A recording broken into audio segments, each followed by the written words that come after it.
Hello dear student, कैसे हो सब लोग? मजे में ना बच्चा पार्टी? तो चलो आज चैप्टर नंबर 3 के ऑल न्यूमेरिकल्स वन शॉट के अंदर खत्म करने वाले हैं। ठीक है, चलो बच्चों, तो ये न्यूमेरिकल सॉल्व करने के लिए फर्स्ट ऑफ ऑल आपको क्या करना है, तो आपके साथ पेन नोटबुक जो भी लेके बैठना है और कैलसी भी साथ में लेके बैठना है। तो यहाँ पे हमारा जो कैलकुलेशन की जो स्पीड होगी वो इंक्रीज हो जाएगी।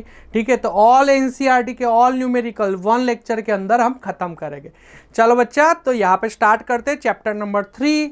यहाँ पे पहला हमारा एग्जाम्पल हमारे सामने आ रहा है, estimate the average drip speed. ठीक है, चलो जो बोला है वैसे वैसे जैसे जैसे बोलते रहते हैं वैसे वैसे हम लिखते जाएंगे। तो हमको ड्रिफ्ट स्पीड बोला है तो वीडी ढूंढना है। ठीक है, उसके बाद यहाँ पे बोला है कि भाई drift speed of conduction electrons in a copper wire a cross section area. तो क्रॉस सेक्शनल एरिया की वैल्यू गिवन है 1 × 10⁻⁷ मीटर स्क्वायर गिवन है।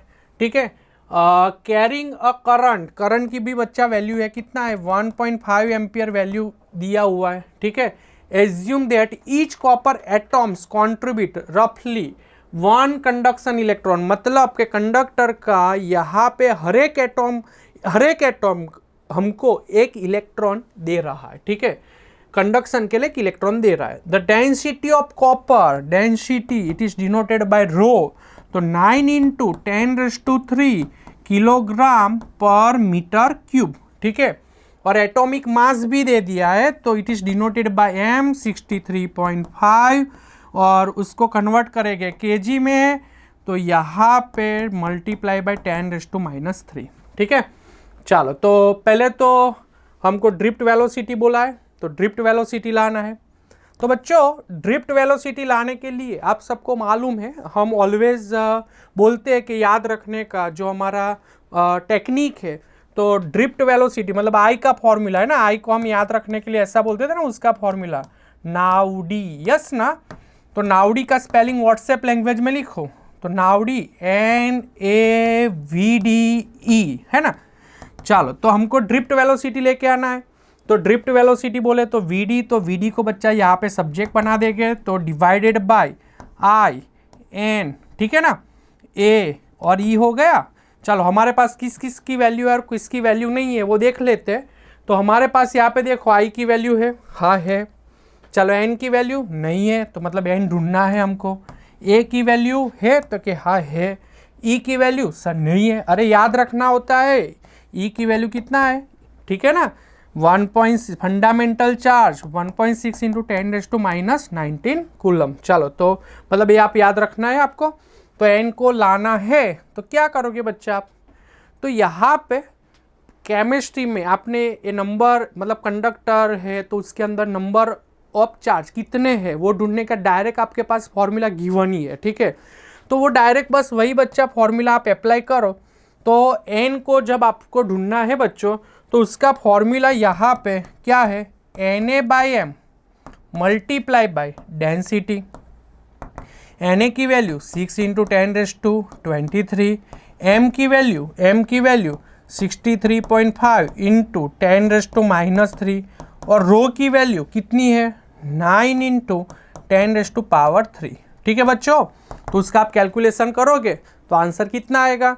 तो बच्चों यहाँ पे मैं डायरेक्ट आंसर लिख रहा हूँ। ठीक है, तो आप बस सिंपल कैलसी करना है ना, 6 × 9 डिवाइड बाय 63.5।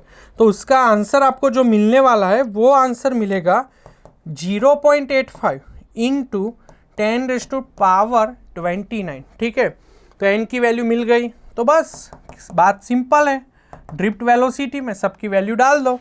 I की वैल्यू कितना है 1.5, N की वैल्यू कितना है 0.85 × 10⁻29। क्रॉस सेक्शनल एरिया कितना है, तो 1 × 10⁻⁷। ठीक है, और E की वैल्यू कितना है, तो E की वैल्यू नहीं दी है तो भी याद होना चाहिए 1.6 × 10⁻⁻19।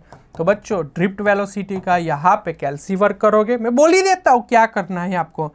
1.5 divide by 0.85 divided by 1.6 divide करते जाओ और पावर को बैलेंस करो, ऊपर जाएगा तो साइन चेंज हो जाएगी। तो ड्रिफ्ट वेलोसिटी का जो आंसर आपके सामने मिलने वाला है वो 1.1 × 10⁻³ और वेलोसिटी का यूनिट सबको मालूम है मीटर पर सेकेंड। ठीक है, तो बच्चों हमारे यहाँ तक ये कंपोनेंट खत्म हुआ।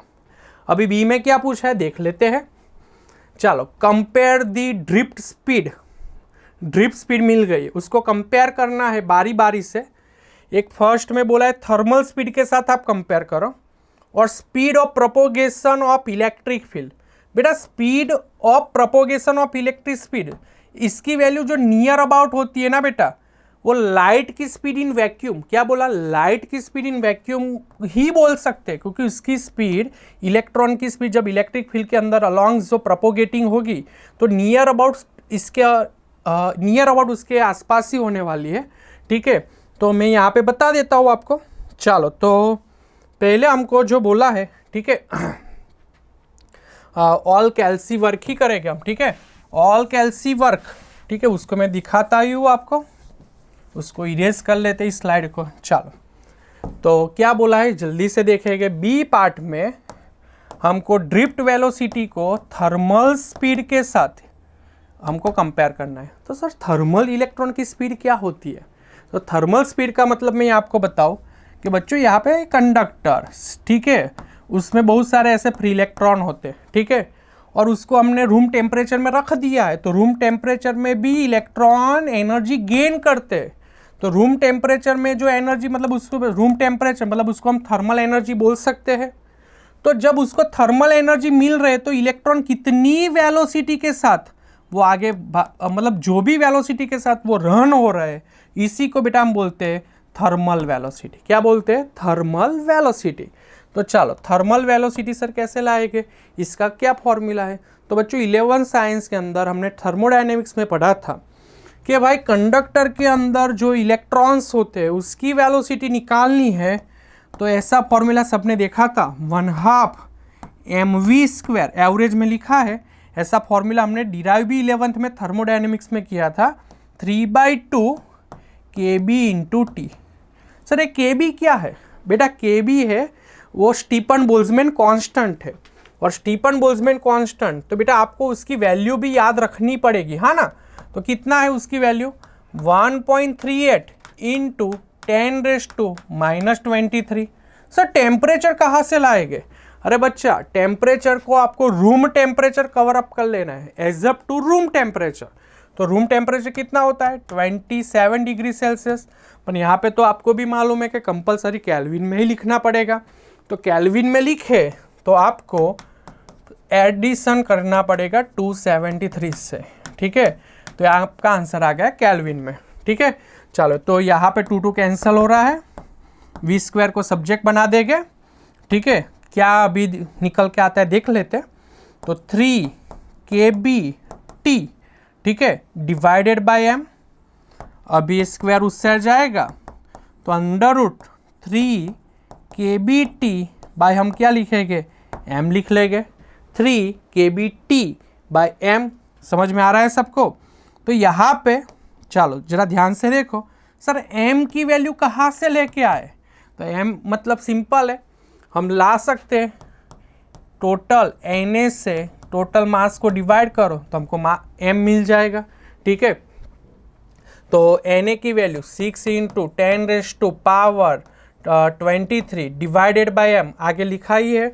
m की वैल्यू यहाँ पे, हाँ, मतलब एटॉमिक मास ऑलरेडी गिवन है 63.5, तो उसको किलोग्राम में जब भी कन्वर्ट कर रहे हैं तो 63.5 × 10⁻⁻3, तो उसका जो आंसर है मैं यहाँ पे डायरेक्ट लिख रहा हूँ, तो उसका आंसर आएगा 1.058 × 10⁻25 kg। ठीक है, वो आंसर मिल गया। तो सब वैल्यू बेटा यहाँ पे फॉर्मूला में आप पुट करो। ये हमको थर्मल वेलोसिटी मिल रही है, इलेक्ट्रॉन की थर्मल वेलोसिटी, मतलब इलेक्ट्रॉन बाहर से थर्मल एनर्जी को गेन करेगा तो कितनी वेलोसिटी के साथ आगे भागेगा, कितनी वेलोसिटी के साथ रन करेगा। तो सिंपल है, kb की वैल्यू है 1.38 × 10⁻23 और t की वैल्यू गिवन है और m की भी वैल्यू गिवन मिल गई है। तो यहाँ पे बस सब वैल्यू डाली और आप कैलकुलेटर वर्क करोगे तो यहाँ पे थर्मल वेलोसिटी जो अब मिलेगी 3.425 इंटू 10⁻² मीटर पर सेकेंड। ठीक है, अभी तो बेटा कंपेयर करने के लिए बोला है ना, तो Vd और V थर्मल को आप कंपेयर करो। तो Vd की वैल्यू कितना है, तो Vd की वैल्यू आगे मिली हमको 1.1 इंटू 10⁻³ 1.1 इंटू 10⁻³ और थर्मल की वैल्यू मिली है 3.425 इंटू 10⁻²। चलो दोनों को डिवाइड करके देखो कितना आंसर आ रहा है, तो आंसर आ रहा है 0.321 है ना, और उसको ऊपर लेके जाओगे तो 10⁻², तो 10⁻5 मीटर पर सेकेंड। ठीक है, ये तो अभी थर्मल की बात हुई। अभी चलो दूसरे में बोला है कि भाई ड्रिफ्ट वेलोसिटी को आपको यहाँ पे जो कंपेयर करने के लिए बोला है speed of propagating of electric field, तो मैंने बोला कि वो near about speed in vacuum होती है। तो मतलब सिंपल है, यहाँ पे c से डिवाइड करेंगे।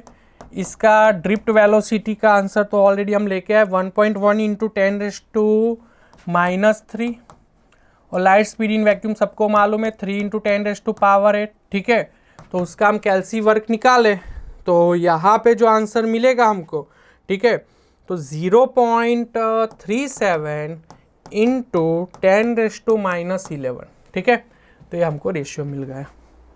ठीक है, तो हमारा फर्स्ट न्यूमेरिकल यहाँ पे ख़त्म हो गया। दोनों को कंपैरिजन करने के लिए बोला था, कंपैरिजन हमने कर लिया। ठीक है, चलो तो नेक्स्ट आगे बढ़ रहे हैं। हमारा नेक्स्ट न्यूमेरिकल जो है वो बहुत बढ़िया न्यूमेरिकल है। क्या क्या डेटा दे रहे हैं और क्या क्या लाना है वो सब कुछ समझना है, आराम से समझो। ठीक है, उसके इस चैप्टर के एग्जाम्पल के बहुत अच्छे न्यूमेरिकल है बेटा। एक क्वेश्चन एनसीईआरटी के भी अच्छे कर लेते तो बोर्ड गुस्सेटी हमारा जो कम्पिटिटिव एग्जाम है उसके कंसेप्ट तो उसके नियर अबाउट हमको मिल ही जाएगा। ठीक है, थोड़ा सा ट्विस्ट करके वो डालेंगे, पर एक कंसेप्ट तो क्लियर करने के लिए बहुत अच्छे हमारे पास न्यूमेरिकल्स है, एनसीईआरटी में ऑलरेडी गिवन है। ठीक है, चलो तो आगे देखें। An electric toaster use nichrome for its heating elements. मतलब टोस्टर तो बच्चा सबने देखा होगा। टोस्टर के अंदर, टोस्टर का मतलब क्या होता है, कोई भी हमारा जो मतलब खाना वाना होता है उसको हीट करने के, गर्म करने के लिए यूज़ होता है। ठीक है, तो उसमें जो हीटिंग एलिमेंट के तौर पे जो मटेरियल यूज़ हुआ है वो निक्रोम दिया गया है। ठीक है, चलो वो बोल रहे हैं when a negligibly small current passes through it, मतलब बहुत निग्लिजिबल करंट पास हो रहा है। ठीक है, तब रेजिस्टेंस एट रूम टेम्परेचर, तो रूम टेम्परेचर का रेजिस्टेंस, तो बेटा मैं रूम टेम्परेचर को always reference temperature cover up कर लेता हूँ। तो रेफरेंस टेम्परेचर की वैल्यू R0, रेफरेंस टेम्परेचर की वैल्यू यहाँ पे जो है वो R0 है, उसको R0 बोलेंगे, और मतलब रेफरेंस टेम्परेचर बोल रहे तो ही उसको हम रूम टेम्परेचर ही बोल लेंगे। चलो तो रूम टेम्परेचर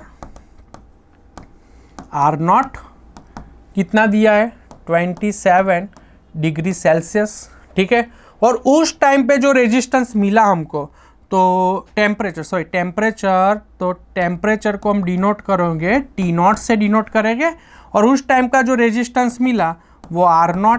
तो R0 की वैल्यू, हाँ रूम टेम्परेचर पे जो रेजिस्टेंस मिले तो रूम टेम्परेचर को हमने रेफरेंस टेम्परेचर बोल दिया। ठीक है, तो रेफरेंस टेम्परेचर को यहाँ पे हमने T0 से लिखा ना, मतलब टेम्परेचर T0 और उसके टाइम का रेजिस्टेंस R0, तो R0 की वैल्यू कितना होगा 75.3 ओम। ठीक है, चलो तो इतना हो गया।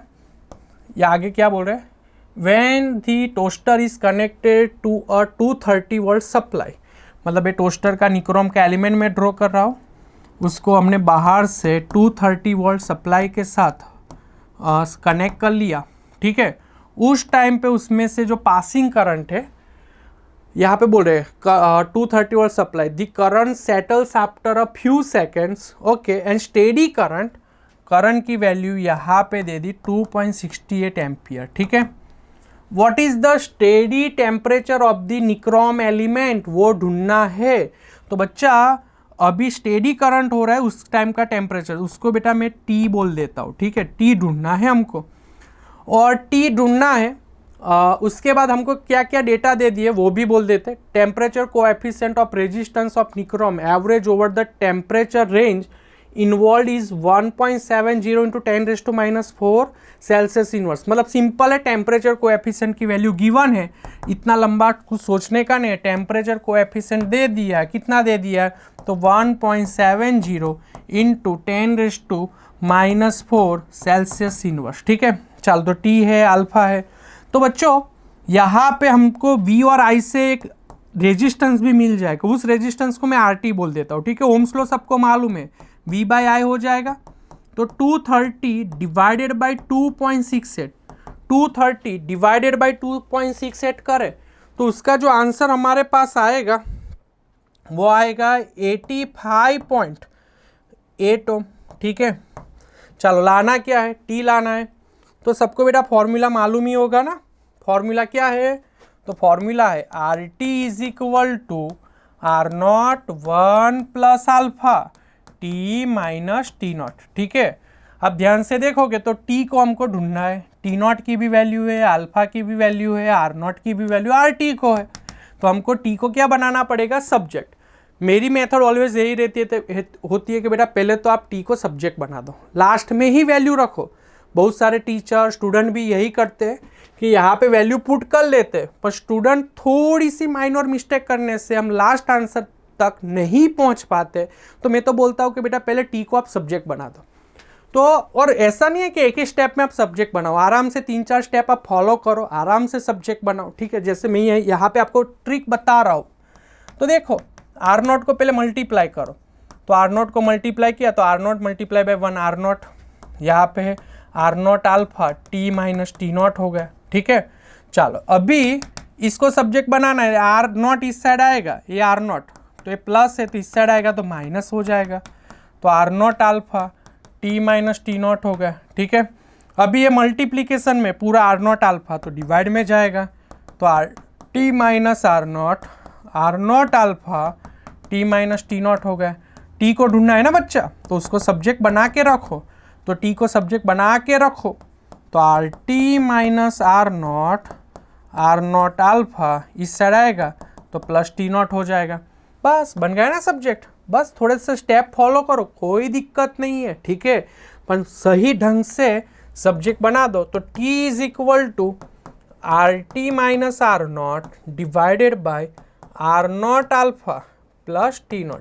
अभी आराम से सबकी वैल्यू पुट करो। चलो, तो RT की वैल्यू कितनी है, बस यहाँ पे 85.8 ओम, 85.8 ओम। R0 की वैल्यू बेटा कितनी है, R0 की वैल्यू 75.3 ओम, 75.3, 75.3। और अल्फा की वैल्यू कितनी है, तो अल्फा की 1.70 इंटू 10⁻⁻⁴, 1.70 इंटू 10⁻⁻⁴। ठीक है, और T0 की वैल्यू कितनी है, 27। तो यहाँ पे 27। सिंपल है। अभी कैलसी वर्क करोगे, इसका माइनस करो, इन दोनों का मल्टीप्लिकेशन करो, दोनों को डिवाइड करो, 10⁻⁻⁴ को ऊपर लेके आओ, पॉइंट काटोगे और 27 के साथ आप मल्टीप्लाई करोगे तो फाइनल बेटा गिवन आंसर यहाँ पे आपको जो मिलने वाला है, ठीक है ना, फाइनल आंसर आपको यहाँ पे मिलेगा 847। ठीक है, और टेम्परेचर ढूंढा तो उसका यूनिट भी लिखना है, सेल्सियस यहाँ पे यूनिट रहेगा। ठीक है, बोलो समझ में आया सबको। तो सिंपल न्यूमेरिकल्स होते हैं, सबको ध्यान से देखना होता है, बस सिंपल कैलकुलेशन करते रहो।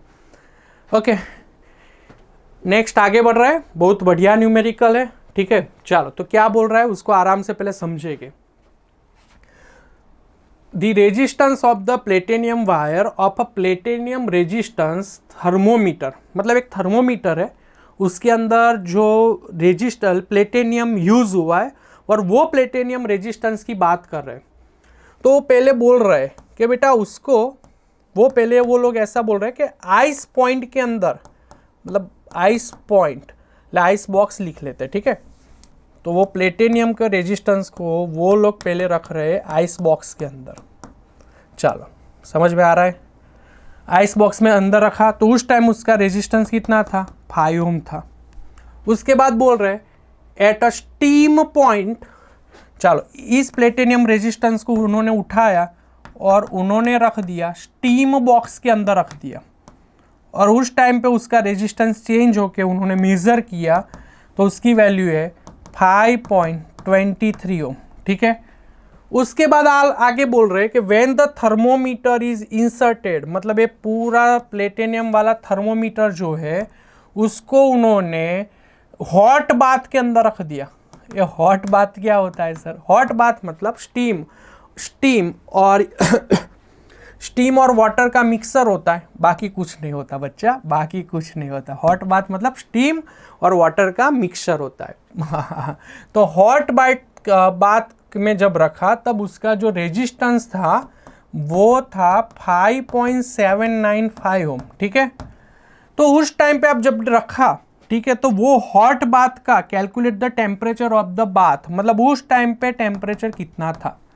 तो पहले तो बच्चों आपको क्वेश्चन समझना पड़ेगा कि क्वेश्चन कहना क्या चाहता है।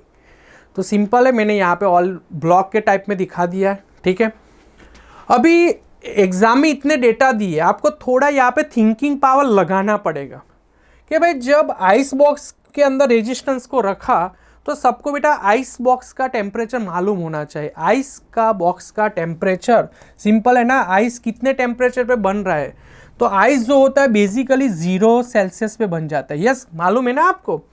तो यहाँ पे 0, और इसको डिनोशन भी बेटा मैं वही ढंग से दूंगा कि भाई T0 दूंगा और इसको भी R0 ही दूंगा। समझ में आ रहा है? तो 0 का यहाँ पे वही डिनोशन दे दिया।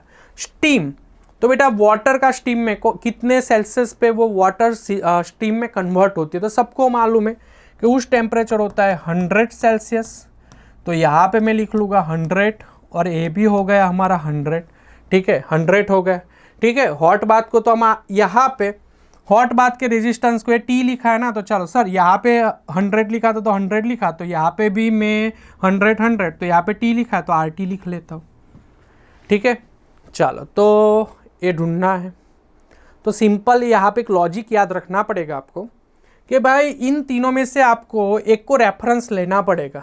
तो मैं आइस बॉक्स को बच्चा रेफरेंस ले लेता हूँ। क्या ले लेता हूँ? रेफरेंस। और रेफरेंस लेके उसके कंपेयर में इसकी बात करूँगा, पहले इन दोनों का कंपैरिजन करूँगा, उसके बाद इन दोनों की कंपैरिजन करूँगा। ठीक है, तो कंपैरिजन करे तो मेन फॉर्मूला क्या है? तो मेन फॉर्मूला है RT is equal to R0 1 plus alpha T minus T0। ठीक है, ये मेन कंपैरिजन है बच्चों। पन यहाँ पे फॉर्मूला भी सबको मालूम है, पन यहाँ पे हमने किन किन दोनों को पहले तो मेन फॉर्मूला, तो बारी बारी से पहले आइस बॉक्स को स्टीम बॉक्स के साथ मैं कंपेयर करूँगा, उसके बाद आइस बॉक्स को हॉट बाथ के साथ कंपेयर करूँगा। तो पहला मैं लिख रहा हूँ compare to ice box and steam box.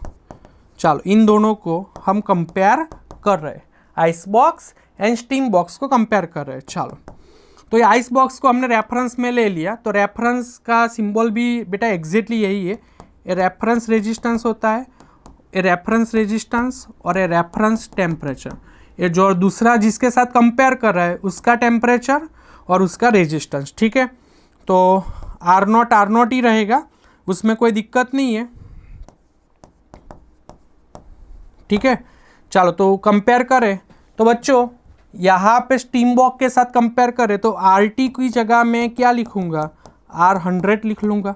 ठीक है, क्योंकि स्टीम बॉक्स के साथ कंपेयर कर रहे हैं, मतलब जो मटेरियल के साथ कंपेयर कर रहे हैं उसकी वैल्यू हमको लिखनी होती है। चलो उसके बाद यहाँ पे हमारे पास टेम्परेचर की बात बोले तो जो T है, तो यहाँ पे उसके T की वैल्यू क्या है? T100 है। चलो कंपेयर की तो फॉर्मूला लिखते सर R0 और इसका क्या होगा? सर बेटा वही हमने जो रेफरेंस लिया है और यहाँ पे आइस बॉक्स को रेफरेंस में दिया है, तो दोनों का डिनोशन एक ही है, देख सकते हो आप। चलो तो लिख ले, RT की जगह लिखना है R100। ठीक है, R0 तो R0 अपनी जगह पे ही रहेगा, यहाँ पे 1 प्लस अल्फा। ठीक है, टेम्परेचर, तो टेम्परेचर जिस मटेरियल का ढूंढ रहा है उसका मैंने लिखा है, T की जगह आप क्या लिखोगे? T100 लिखोगे, और T0 अपनी जगह पे रहेगा। ठीक है, चलो तो क्या करना है हमको? R100 आर नॉट को मल्टीप्लाई करो तो आर नॉट अल्फा, ठीक है। चलो T100 की वैल्यू कितना है, T100 की वैल्यू है 100 और T0 की वैल्यू 0 है, ठीक है। तो आप लिख सकते हो ना, R100 इस साइड आएगा तो माइनस आर नॉट अल्फा 100 हो गया, इक्वेशन नंबर 1, ठीक है। इसको इक्वेशन 1 नंबर बना के आप छोड़ दो। किस किस को कंपेयर किया, compare to ice box and steam box. चलो अभी दूसरी बात स्टार्ट करें। Compare to ice box and hot bath. चलो इन दोनों को कंपेयर करें, ठीक है। कोई टेंशन की बात नहीं है। लक बाई चांस ऐसा है कि जो मेन फॉर्मूला है ना बेटा, मेन फॉर्मूला के साथ हर एक डिनोशन हमारा मैच हो रहा है। चलो ये हॉट बाथ जिस मटेरियल का ढूंढना है तो उसके रेजिस्टेंस को RT, ठीक है। इसके T को TE बोल दिया है। ये रेफरेंस पॉइंट है, रेफरेंस का रेजिस्टेंस का नाम R नॉट, T नॉट, तो कोई दिक्कत नहीं है। कोई भी डिनोशन चेंज होने की कोई भी माथाकुट यहाँ पे है नहीं।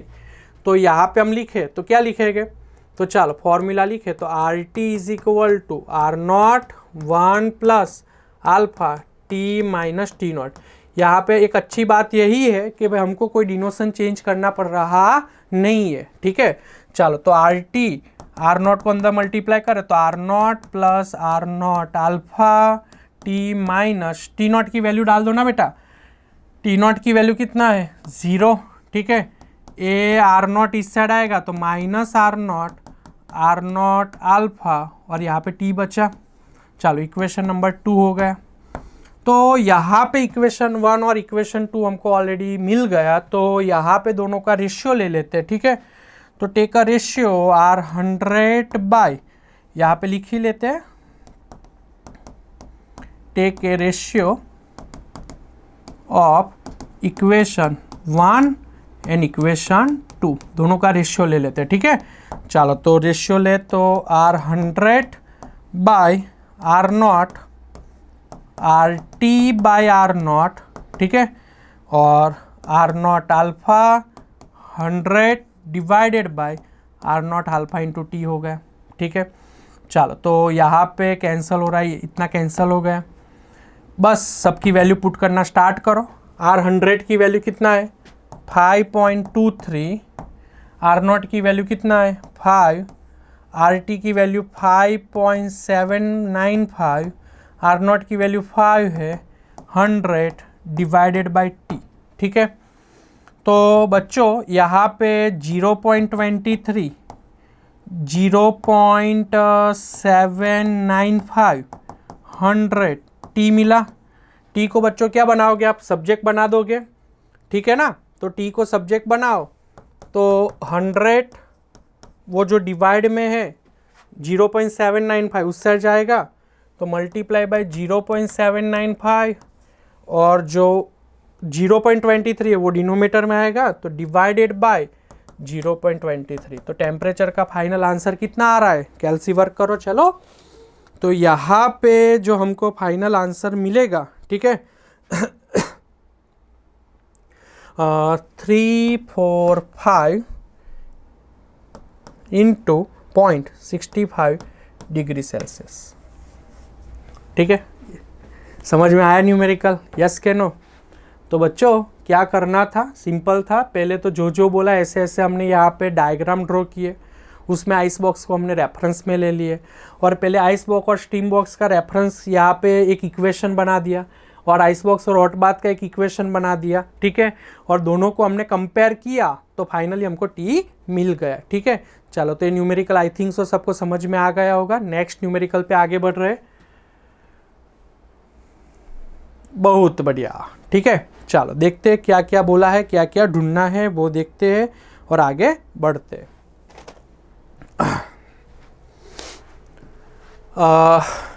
अ बैटरी ऑफ 10 वोल्ट की बैटरी है और उसका जो निग्लिजिबल वो उसका निग्लिजिबल इंटरनल रेजिस्टेंस यहाँ पे बोल दिया, मतलब स्मॉल r की वैल्यू 0 कवर अप करनी है। Connect across the diagonally opposite corner of cubical network consisting of 12 resistor, okay. Each of resistance 1 ohm determine the equivalent resistance of the network and the current along each edge of the cube. बेटा यहाँ पे मैंने जो NCERT का यहाँ से जो numerical उठाया है उसमें यहाँ पे आपको करंट दे दिया है, दिख रहा है ना आपको, ठीक है, बट आपको एग्जाम में वो वैल्यू देंगे नहीं। ये आपको खुद से सोचना पड़ेगा कि इसका करंट का डिवाइडेशन कैसे होता है। तो चलो पहले तो मैं सबको आपको दिखा देता हूँ कि करंट का एग्जैक्ट डिवाइडेशन कैसे होता है, और सबको बच्चा यहाँ पे ध्यान से देखना है। तो यहाँ पे पहले तो हमारा क्यूबॉइड है,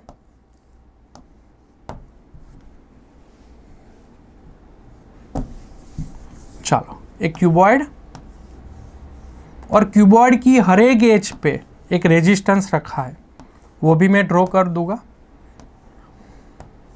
और यहाँ पे दो वर्टेक्स के बीच में उन्होंने यहाँ पे एक एक्सटर्नल बैटरी कनेक्ट की है, और वो बैटरी का जो वोल्टेज गिवन है E is equal to 10 volt given है, ठीक है। और हर एक एज पे रेजिस्टेंस है। एग्जाम में डायग्राम ना दे तो भी हमको समझ में आना चाहिए।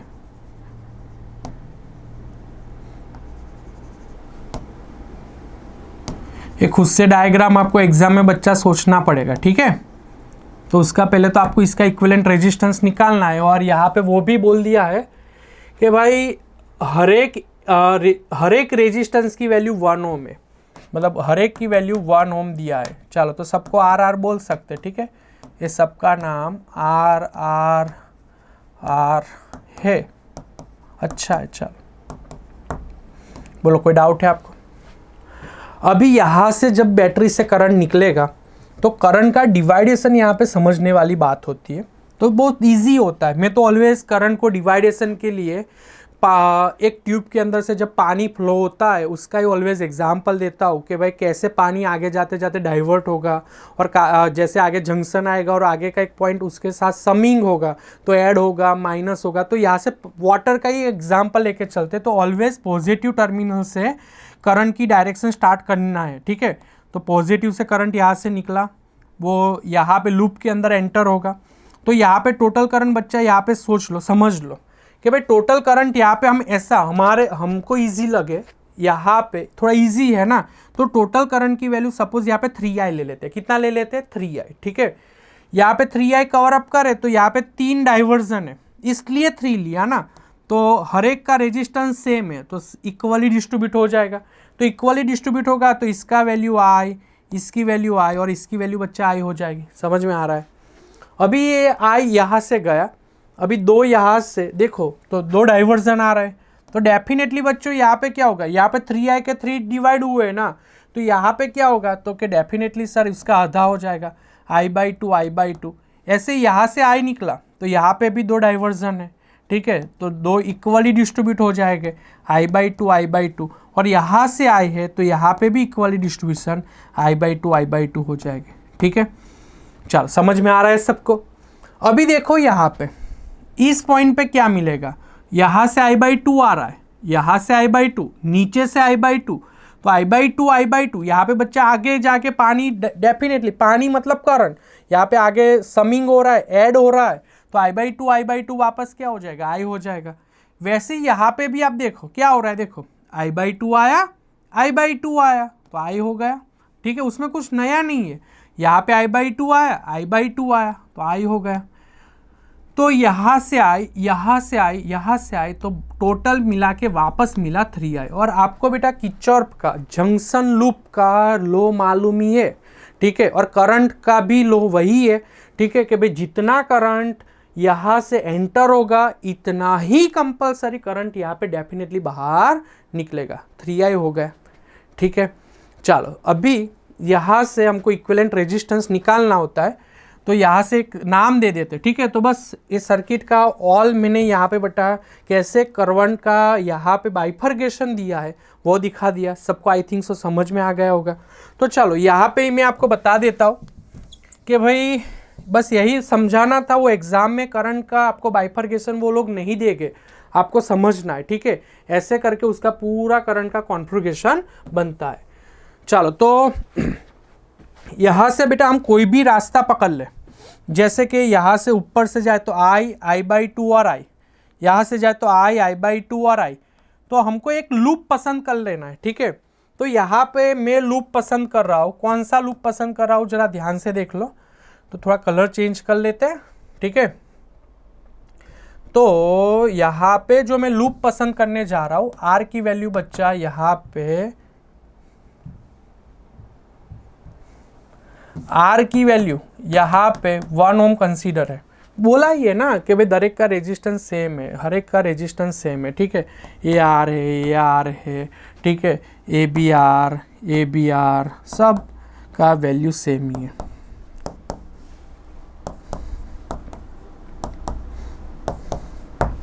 ठीक है, चलो अभी यहाँ पे एक लूप पसंद करें तो मैं यहाँ से अपनी गाड़ी लेके निकल रहा हूँ और A B C डैश से होके बैटरी से होके यहाँ पे वापस मैं A पे आ रहा हूँ। बेटा कोई बोले कि सर यही नहीं दूसरा लूप कंसीडर करना है तो कर सकते, बेटा कर सकते हो आराम से, डेफिनेटली यही आंसर आएगा आपका, ठीक है। तो मैंने जो लूप कंसीडर किया है वो लूप कौन सा है, लूप जो कंसीडर किया वो A B C dash battery से होके वापस में पहुंचा A पे, ठीक है। लूप हो गया। चलो यहाँ से आगे बढ़े, आपको मालूम है ना कैसे हमको KVL अप्लाई करना है। तो पहली मेरी गाड़ी चली, यहाँ पे ऑलवेज मैं बोलता हूँ कि भाई बम्पर है, बम्पर पे गाड़ी रोकना है, ठीक है। तो बम्पर पे गाड़ी रोकना है और बम्पर का नाम उसके साथ लिख लेना है। तो I×R हो गया, साइन लास्ट में रखेगा, ठीक है ना। उसके बाद गाड़ी आगे चलो हमारी स्टार्ट हुई, दूसरा बम्पर आया, तो दूसरे बम्पर का रेजिस्टेंस I/2 × R हो गया। चलो आगे गाड़ी चली, करंट और उसका रेजिस्टेंस, ठीक है। तो बम्पर आया, गाड़ी रोको, गाड़ी ऑलवेज दो जगह पर ही रोकनी होती है, एक बम्पर और पेट्रोल पंप। पेट्रोल पंप मतलब मैं बोलता हूँ बैटरी, और बम्पर मतलब रेजिस्टर। ये अपनी टेक्निक है, ठीक है, क्लास में मैंने ऑलरेडी सिखाया हुआ ही है इसको। और यहाँ से आगे जाके बच्चा बैटरी पे आ रहे हैं हम, तो बैटरी की वैल्यू यहाँ पे कितना वोल्ट है, 10 वोल्ट है। और वापस हम जहाँ से निकले थे वापस वहाँ पे पहुँच गए, तो मतलब वापस पहुँच गए तो घर पे तारा लगा के सो जाओ, मतलब मैं बोलता हूँ = करके 0। चलो अभी करंट की साइन लिखना है। तो हम A से B साइड जा रहे थे, हमारी डायरेक्शन और करंट की डायरेक्शन, करंट भी वही डायरेक्शन में जा रहा है, देख लो, ठीक है। तो हमारी डायरेक्शन करंट की डायरेक्शन सेम है, तो कौन सी साइन, माइनस। इसके लिए बेटा आपको फर्स्ट ऑफ ऑल सब साइन कन्वेंशनल याद रख लेना है। हमारी डायरेक्शन करंट की डायरेक्शन सेम है तो माइनस, हमारी डायरेक्शन करंट की डायरेक्शन ऑपोजिट है तो प्लस। हम जा रहे उसमें, हमारी डायरेक्शन में जब जा रहे जो डायरेक्शन है उसमें लास्ट बैटरी का जो टर्मिनल होता है वही साइन ले लेना है, ठीक है। वो बताता हूँ मैं कि बैटरी का टर्मिनल का साइन कैसे लेना है। तो -IR हो गया। चलो हम जा रहे हैं BC की C साइड और करंट भी वही डायरेक्शन में जा रहा है, सेम डायरेक्शन नेगेटिव, ठीक है। हम जा रहे हैं C से C डैश, तो हमारी डायरेक्शन करंट की डायरेक्शन सेम नेगेटिव, ठीक है। और मैं बोल रहा हूँ जरा ध्यान से देखो, मैं जा रहा हूँ, हम जा रहे हैं C डैश से इस साइड जा रहे हैं, उसमें बेटा बैटरी का जो लास्ट टर्मिनल आए उसकी साइन लेना है, ठीक है। यहाँ से जाते जाते बैटरी का लास्ट टर्मिनल की साइन पॉजिटिव है, तो यहाँ पे कौन सी साइन ले लेंगे, पॉजिटिव साइन ले लेंगे, ठीक है। समझ में आ गया होगा सबको साइन कैसे लेना है। तो यहाँ पे देखो -IR -IR/2 -IR और 10 इस साइड चला जाए, ठीक है।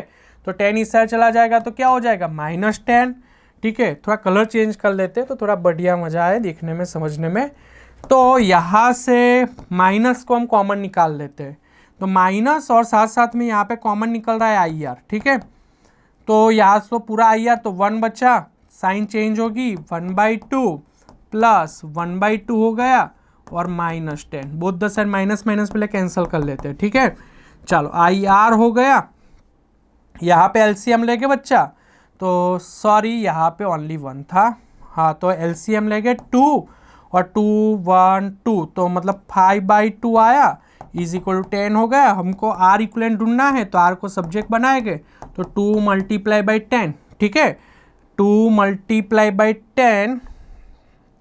× 10 डिवाइडेड बाय, हाँ सॉरी करंट निकलेगा हमारा, हाँ करंट को सब करंट आराम से मिल जाएगा, 2 × 10 डिवाइडेड बाय 5 इंटू आर, ठीक है। 2, 10, 5 और एक एज का रेजिस्टेंस R1, तो फाइनली यहाँ पे 20 डिवाइडेड बाय 5, तो कितना एम्पियर आया? 4 एम्पियर, ठीक है। तो आई की वैल्यू हमको मिल गई, पर हमको तो इक्विवेलेंट रेजिस्टेंस निकालना है ना। सब लोग ध्यान से देखना बच्चा, अभी इक्विवेलेंट रेजिस्टेंस, ठीक है। तो ओम्स लॉ मालूम है, R equivalent is equal to क्या लिखेंगे? रवि, तो voltage divided by current but equivalent. बच्चों यहाँ पे करंट मतलब टोटल करंट भी बोल सकते हैं, तो आप जल्दबाजी में गलत मत करना कि टोटल करंट पीछे 4 मिला है, ठीक है। यहाँ पे टोटल करंट मतलब कितना है, जरा ध्यान से देख लेना। यहाँ पे टोटल करंट मतलब 3I है, तो यहाँ पे टोटल करंट की वैल्यू जल्दबाजी में बच्चे वो पीछे जो 4 एम्पियर मिला वो लिख लेते, वो गलत है, क्योंकि इक्विवेलेंट रेजिस्टेंस तो टोटल करंट ही लेना पड़ेगा। बैटरी का वोल्टेज 10 है और टोटल करंट 3I है, तो R equivalent is equal to 10 हो गया 3, और आई की वैल्यू कितना है? 4, 10 और 20। समझ में आ रहा है सबको? 10 और सॉरी एक मिनट, 10 और 12, तो 5 और 6, तो आंसर आया 5/6 ओम। तो इक्विवेलेंट रेजिस्टेंस का आंसर कितना आ गया? 5/6 ओम। बोला एनीवन एनी डाउट? समझ में आ गया होगा सबको, ठीक है। चलो आगे बढ़ते हैं। तो नेक्स्ट न्यूमेरिकल एक के बाद एक से बढ़िया न्यूमेरिकल हमारे सामने रिप्रेजेंट हो गए, ठीक है। चलो ये भी बहुत अच्छा एक न्यूमेरिकल है। यहाँ पे 3.6 में यहाँ पे डिटरमाइन द करंट, हाँ, और वो आगे भी बेटा देख लेना, एक मिनट। यहाँ पे वो भी बोला है कि हर एक ब्रांच में से पासिंग करंट ढूंढना है, ठीक है। तो यहाँ से जितनी भी ब्रांच में से आई करंट पास हो रहा है, ठीक है, उसका आपको बेटा नाम लिख लेना है। जैसे आई ब्रांच वाला मैं नाम लिखूँ थोड़ा, तो ए बी, ठीक है। बोर्ड की एग्जाम में ए बी कंपल्सरी लिखना होता है कि A B branch, A D branch, ऐसे जितनी ब्रांच में से आई करंट पास हो रहा है तो ऐसे करके लिखो 4 एम्पियर, ठीक है। और दूसरी भी ब्रांच है कि जिसमें से I/2 करंट पास हो रहा है, तो जैसे कि यहाँ पे ए डैश डी डैश दिख रहा है ना आपको, ए डैश डी डैश। दूसरी ब्रांच है ए डैश बी डैश, तो वो जो ऐसी जो I/2 वाली ब्रांच है उसमें से करंट आई से ज़्यादा होगा, तो उसमें से पासिंग करंट कितना होता है? 2 एम्पियर। तो जब भी बोर्ड की एग्जाम में बेटा ऐसा पूछा है ना, तो कंपलसरी बेटा आपको ये लिख लेना है, ठीक है, कि भाई जो ब्रांच में से जितना करंट है तो वो भी आपको लिख लेना है। I/2 वाली ब्रांच के हर एक I/2 जितनी भी ब्रांच उसका नाम लिखो और उसकी वैल्यू आपको पुट कर देंगे, ठीक है। समझ में आ गया होगा सबको? नहीं तो ऐसा ना लिखने से कई बार एग्जाम में मार्क भी कट हो जाते हैं। चलो आगे बढ़ रहे हैं। यहाँ पे पहले तो मैं बता दूं कि बोर्ड की एग्जाम है तो उसके अंदर पहले तो आपको एक करंट की वैल्यू नहीं देंगे वो लोग। ये तो अभी कटआउट सेक्शन निकाला है तो उसमें तो लिखा है, मैं आपको समझाऊंगा कि भाई इसकी वैल्यू आपको कैसे लेनी रहेगी, ठीक है। चलो कैसे बनेगी? बोर्ड की एग्ज़ाम है कि कोई भी न्यूमेरिकल है उसमें करंट आपको खुद से सोचना होता है। एग्जाम में बस इतने डेटा आपके सामने हो गए, उसके बाद आपको आगे सोचना है, ठीक है। और यहाँ पे बच्चों याद रखना है कि आपको लूप बनाने हैं, तो लूप में कम से कम करंट हो वो ध्यान रखना है, क्योंकि आगे जाके इक्वेशन को कंपेयर करना होता है, ठीक है। तो वो आपको प्रॉब्लम में न डाले उसका ध्यान रखना है। चलो तो ऐसा एक डायग्राम है, हर एक ब्रांच में से कितना करंट पास होगा वो ढूंढना है। चलो तो बेटा यहाँ पे ध्यान से देखो, तो उसको हम याद रखने के लिए मतलब ऐसी सर्किट को हम समोसा वाली सर्किट भी बोलते हैं ना। तो यहाँ से हम देखेंगे कि भाई चलो पहले 2 बैटरी को कनेक्ट किया है, 2 में से जो बड़ी बैटरी है उससे वहाँ से स्टार्ट करे तो ऑलवेज पॉजिटिव टर्मिनल से लिखना स्टार्ट करना होता है ना। तो यहाँ से पॉजिटिव टर्मिनल से लिखना स्टार्ट करे तो बेटा उसका नाम, चलो यहाँ से करंट को मैं I1 दे रहा हूँ। क्या दे रहा हूँ? I1। समझ में आ रहा है? यहाँ से I1 निकला, आगे जाके बेटा 2 बाइफरगेट हो रहा है, करंट डिवाइड हो रहा है, ठीक है। तो करंट डिवाइड हो रहा है तो बच्चा यहाँ पे I2 लिखूंगा मैं, तो आप बोलेंगे सर यहाँ पे I3 लिख लो। मैंने बोला ना बेटा करंट जितना बने ना इतना कम लिखो, ठीक है। सपोज यहाँ से 10 एम्पियर जा रहा है यहाँ से 7 एम्पियर जा रहा है, तो यहाँ पे 3 एम्पियर होगा। बेटा अपन 3 एम्पियर नहीं लिखना है तो आप दूसरा ऑप्शन आपके पास क्या है?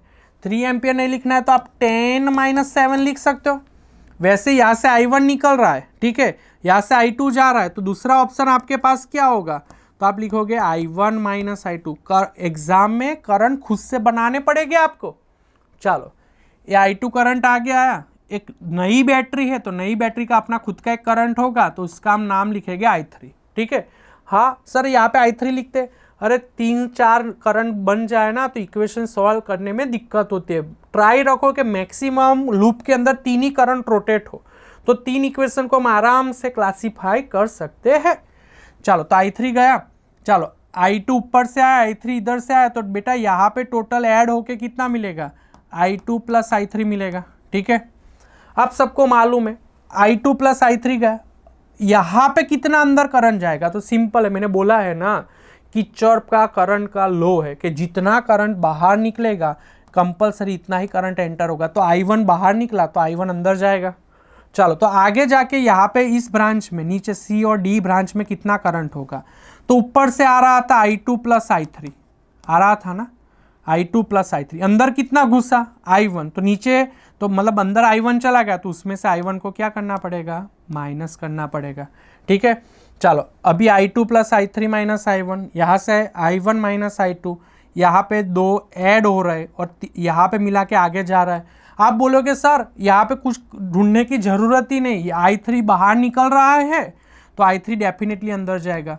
बेटा जो हमने ये जो भी लूप का करंट बनाया जो सही है, तो डेफिनेटली यहाँ पे हमको I3 मिलना चाहिए। चलो क्रॉस चेक कर लेते हैं, तो I2 plus I3 minus I1, ठीक है। चलो ये मिला, ऊपर से आया, इसका प्लस, इसका नाम क्या है, I1 माइनस I2। चलो I1 माइनस I2, तो I2 plus I3 minus I1 plus I1 minus I2। चलो क्या कैंसिल हो रहा है, I2 cancel, I1 cancel, I3 बचा, तो हम सही, ठीक है।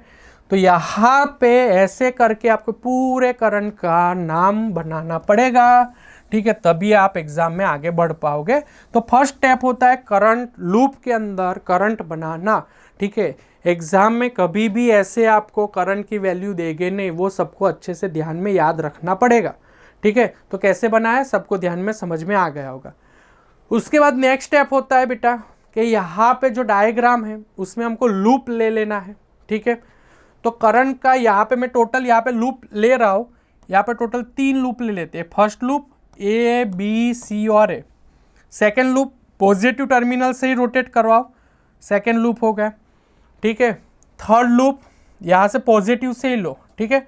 सर लूप की डायरेक्शन उल्टी ले ले तो कुछ दिक्कत होगी, नहीं बेटा, लूप की डायरेक्शन आप कोई भी लो, मैंने अभी ऐसा लिया आप उससे उल्टा लो, आंसर वही का वही आएगा, ठीक है, उसमें कोई प्रॉब्लम नहीं होगा।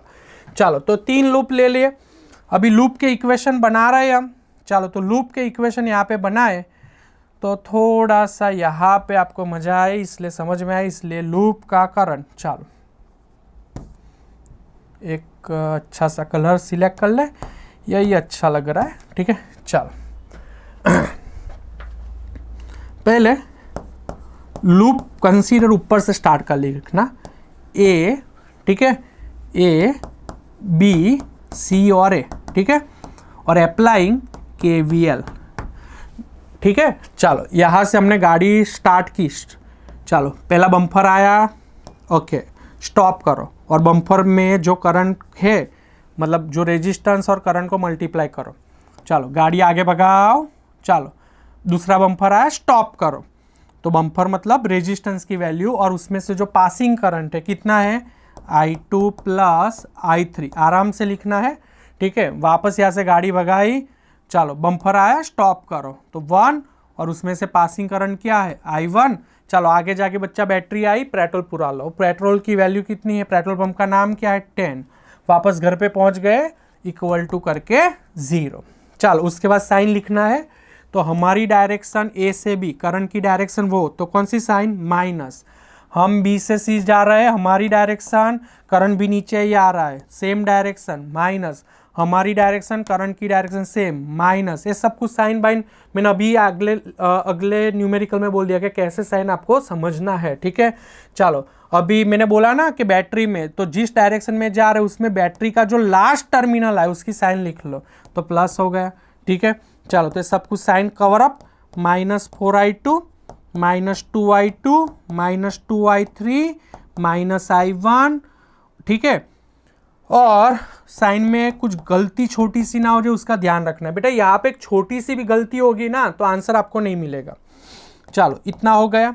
i1 वाले स्टेप को सेट करें तो -i1 लिखो, यहाँ पे -4i2 -2i2 -6i2 लिखो, -2i3 लिखो, और 10 उससे चला जाए तो बच्चा -10 लिखूंगा, ठीक है। चलो यहाँ से देखें तो माइनस को कॉमन निकाल लेते हैं, तो माइनस को कॉमन निकाले तो माइनस, तो i1 प्लस 6i2, ठीक है, plus 2i3 is equal to -10 हो गया, minus minus both the side cancel, i1 plus 6i2 plus 2i3 is equal to 10 हो गया।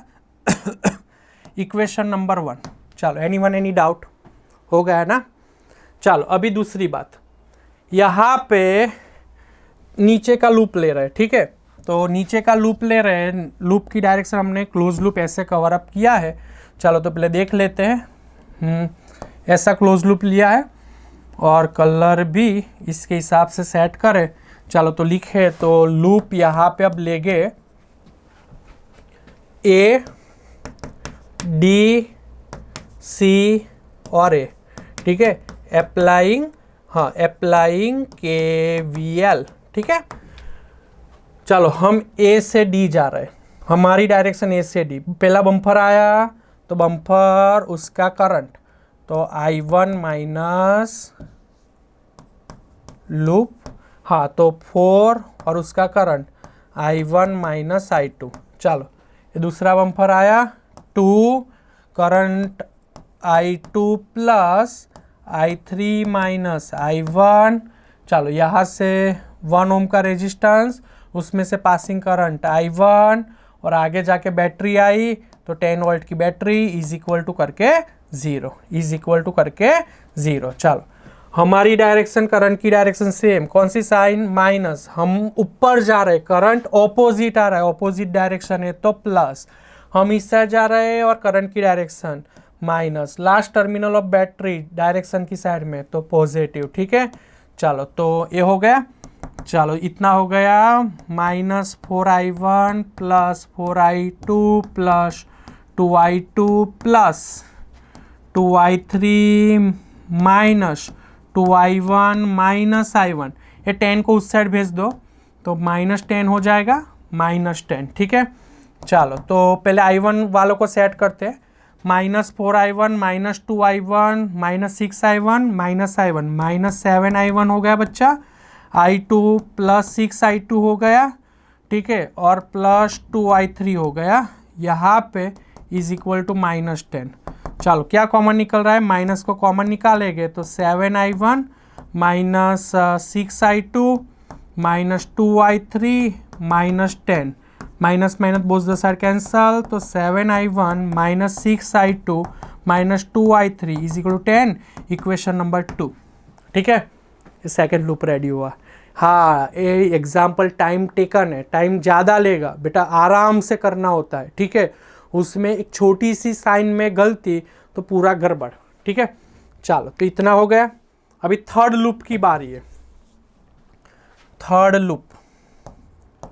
चलो थर्ड लूप का नाम लिखे तो यहाँ पे B C D E और B है, अप्लाइंग KVL। चल उसको भी आराम से सॉल्व करेंगे। यहाँ से B से देखें तो 2i2 प्लस i3। चलो नीचे 2 क्या है? i2 plus i3 minus i1। चलो रेजिस्टेंस आया, यहाँ पे बैटरी आई तो बैटरी 5 वोल्ट की, और वापस पहुँच गए तो इज इक्वल टू करके 0। हमारी डायरेक्शन करंट की डायरेक्शन सेम, कौन सी साइन? माइनस। हमारी डायरेक्शन करंट की डायरेक्शन सेम, कौन सी साइन? माइनस। यहाँ से जा रहे हैं बैटरी का लास्ट टर्मिनल कौन सा है? पॉजिटिव, तो पॉजिटिव डाल दिया, ठीक है। चलो तो -2i2, ठीक है, -2i2, यहाँ पे plus minus -2i3, -2i2 -2i3 -2i1, ये +5 को इस साइड भेजेंगे तो -5 हो जाएगा। ओके, चलो आराम से लिखेंगे। 2i1 कितने, एक ही है, तो यहाँ पे लिखेंगे -2i1। चलो -2i2 -2i2 कितने हो जाएंगे, -4i2।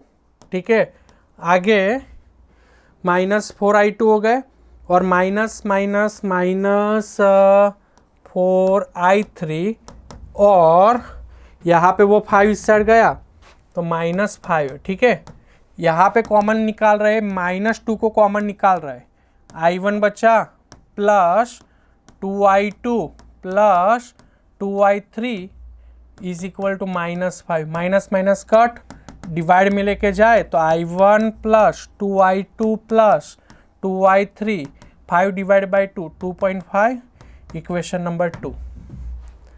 3 इक्वेशन मिले बच्चा अभी तक। अभी उसके बाद उसको क्या करना है, अभी तीनों इक्वेशन को कंपेयर करके i1 i2 i3 इस सब की वैल्यू निकालनी है।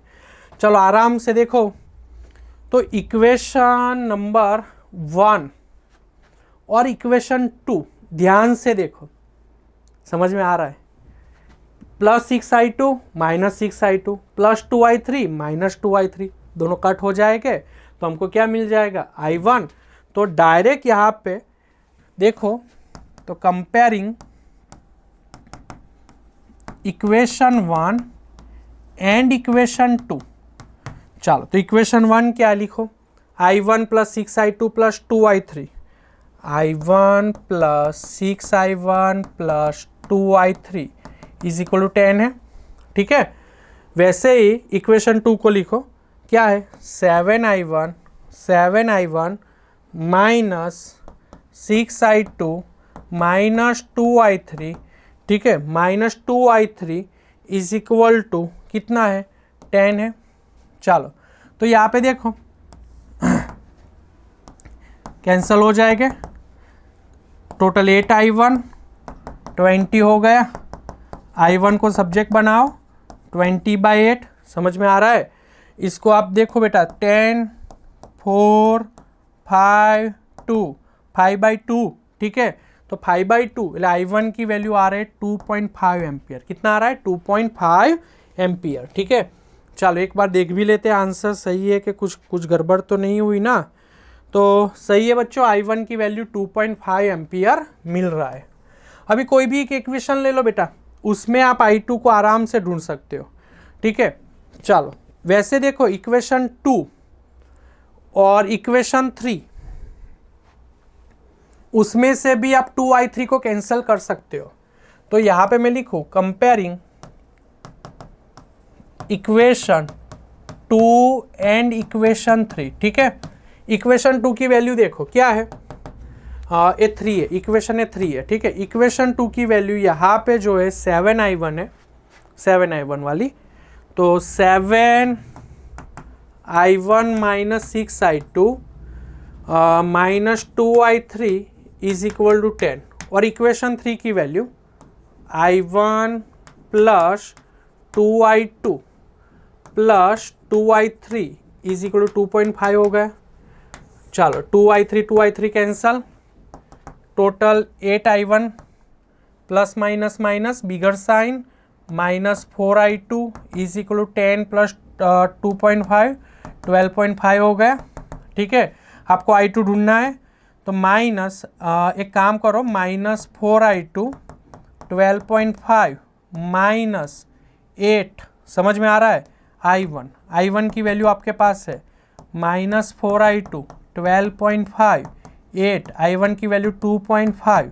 ठीक है, यहाँ पे देखोगे तो बस सिंपल है, i2 को सब्जेक्ट बनाओ तो 12.5 माइनस 8 2.5 डिवाइडेड बाय -4 करो, माइनस माइनस कैंसल होगा, जो भी होगा वो i2 का है। बस इतना कैलसी वर्क करोगे बेटा तो आपका डेफिनेटली आंसर आएगा 0.625 एम्पियर। कितना आएगा, 0.625 एम्पियर। तो वैल्यू बच्चा हमको किसकी मिल गई, i2 की।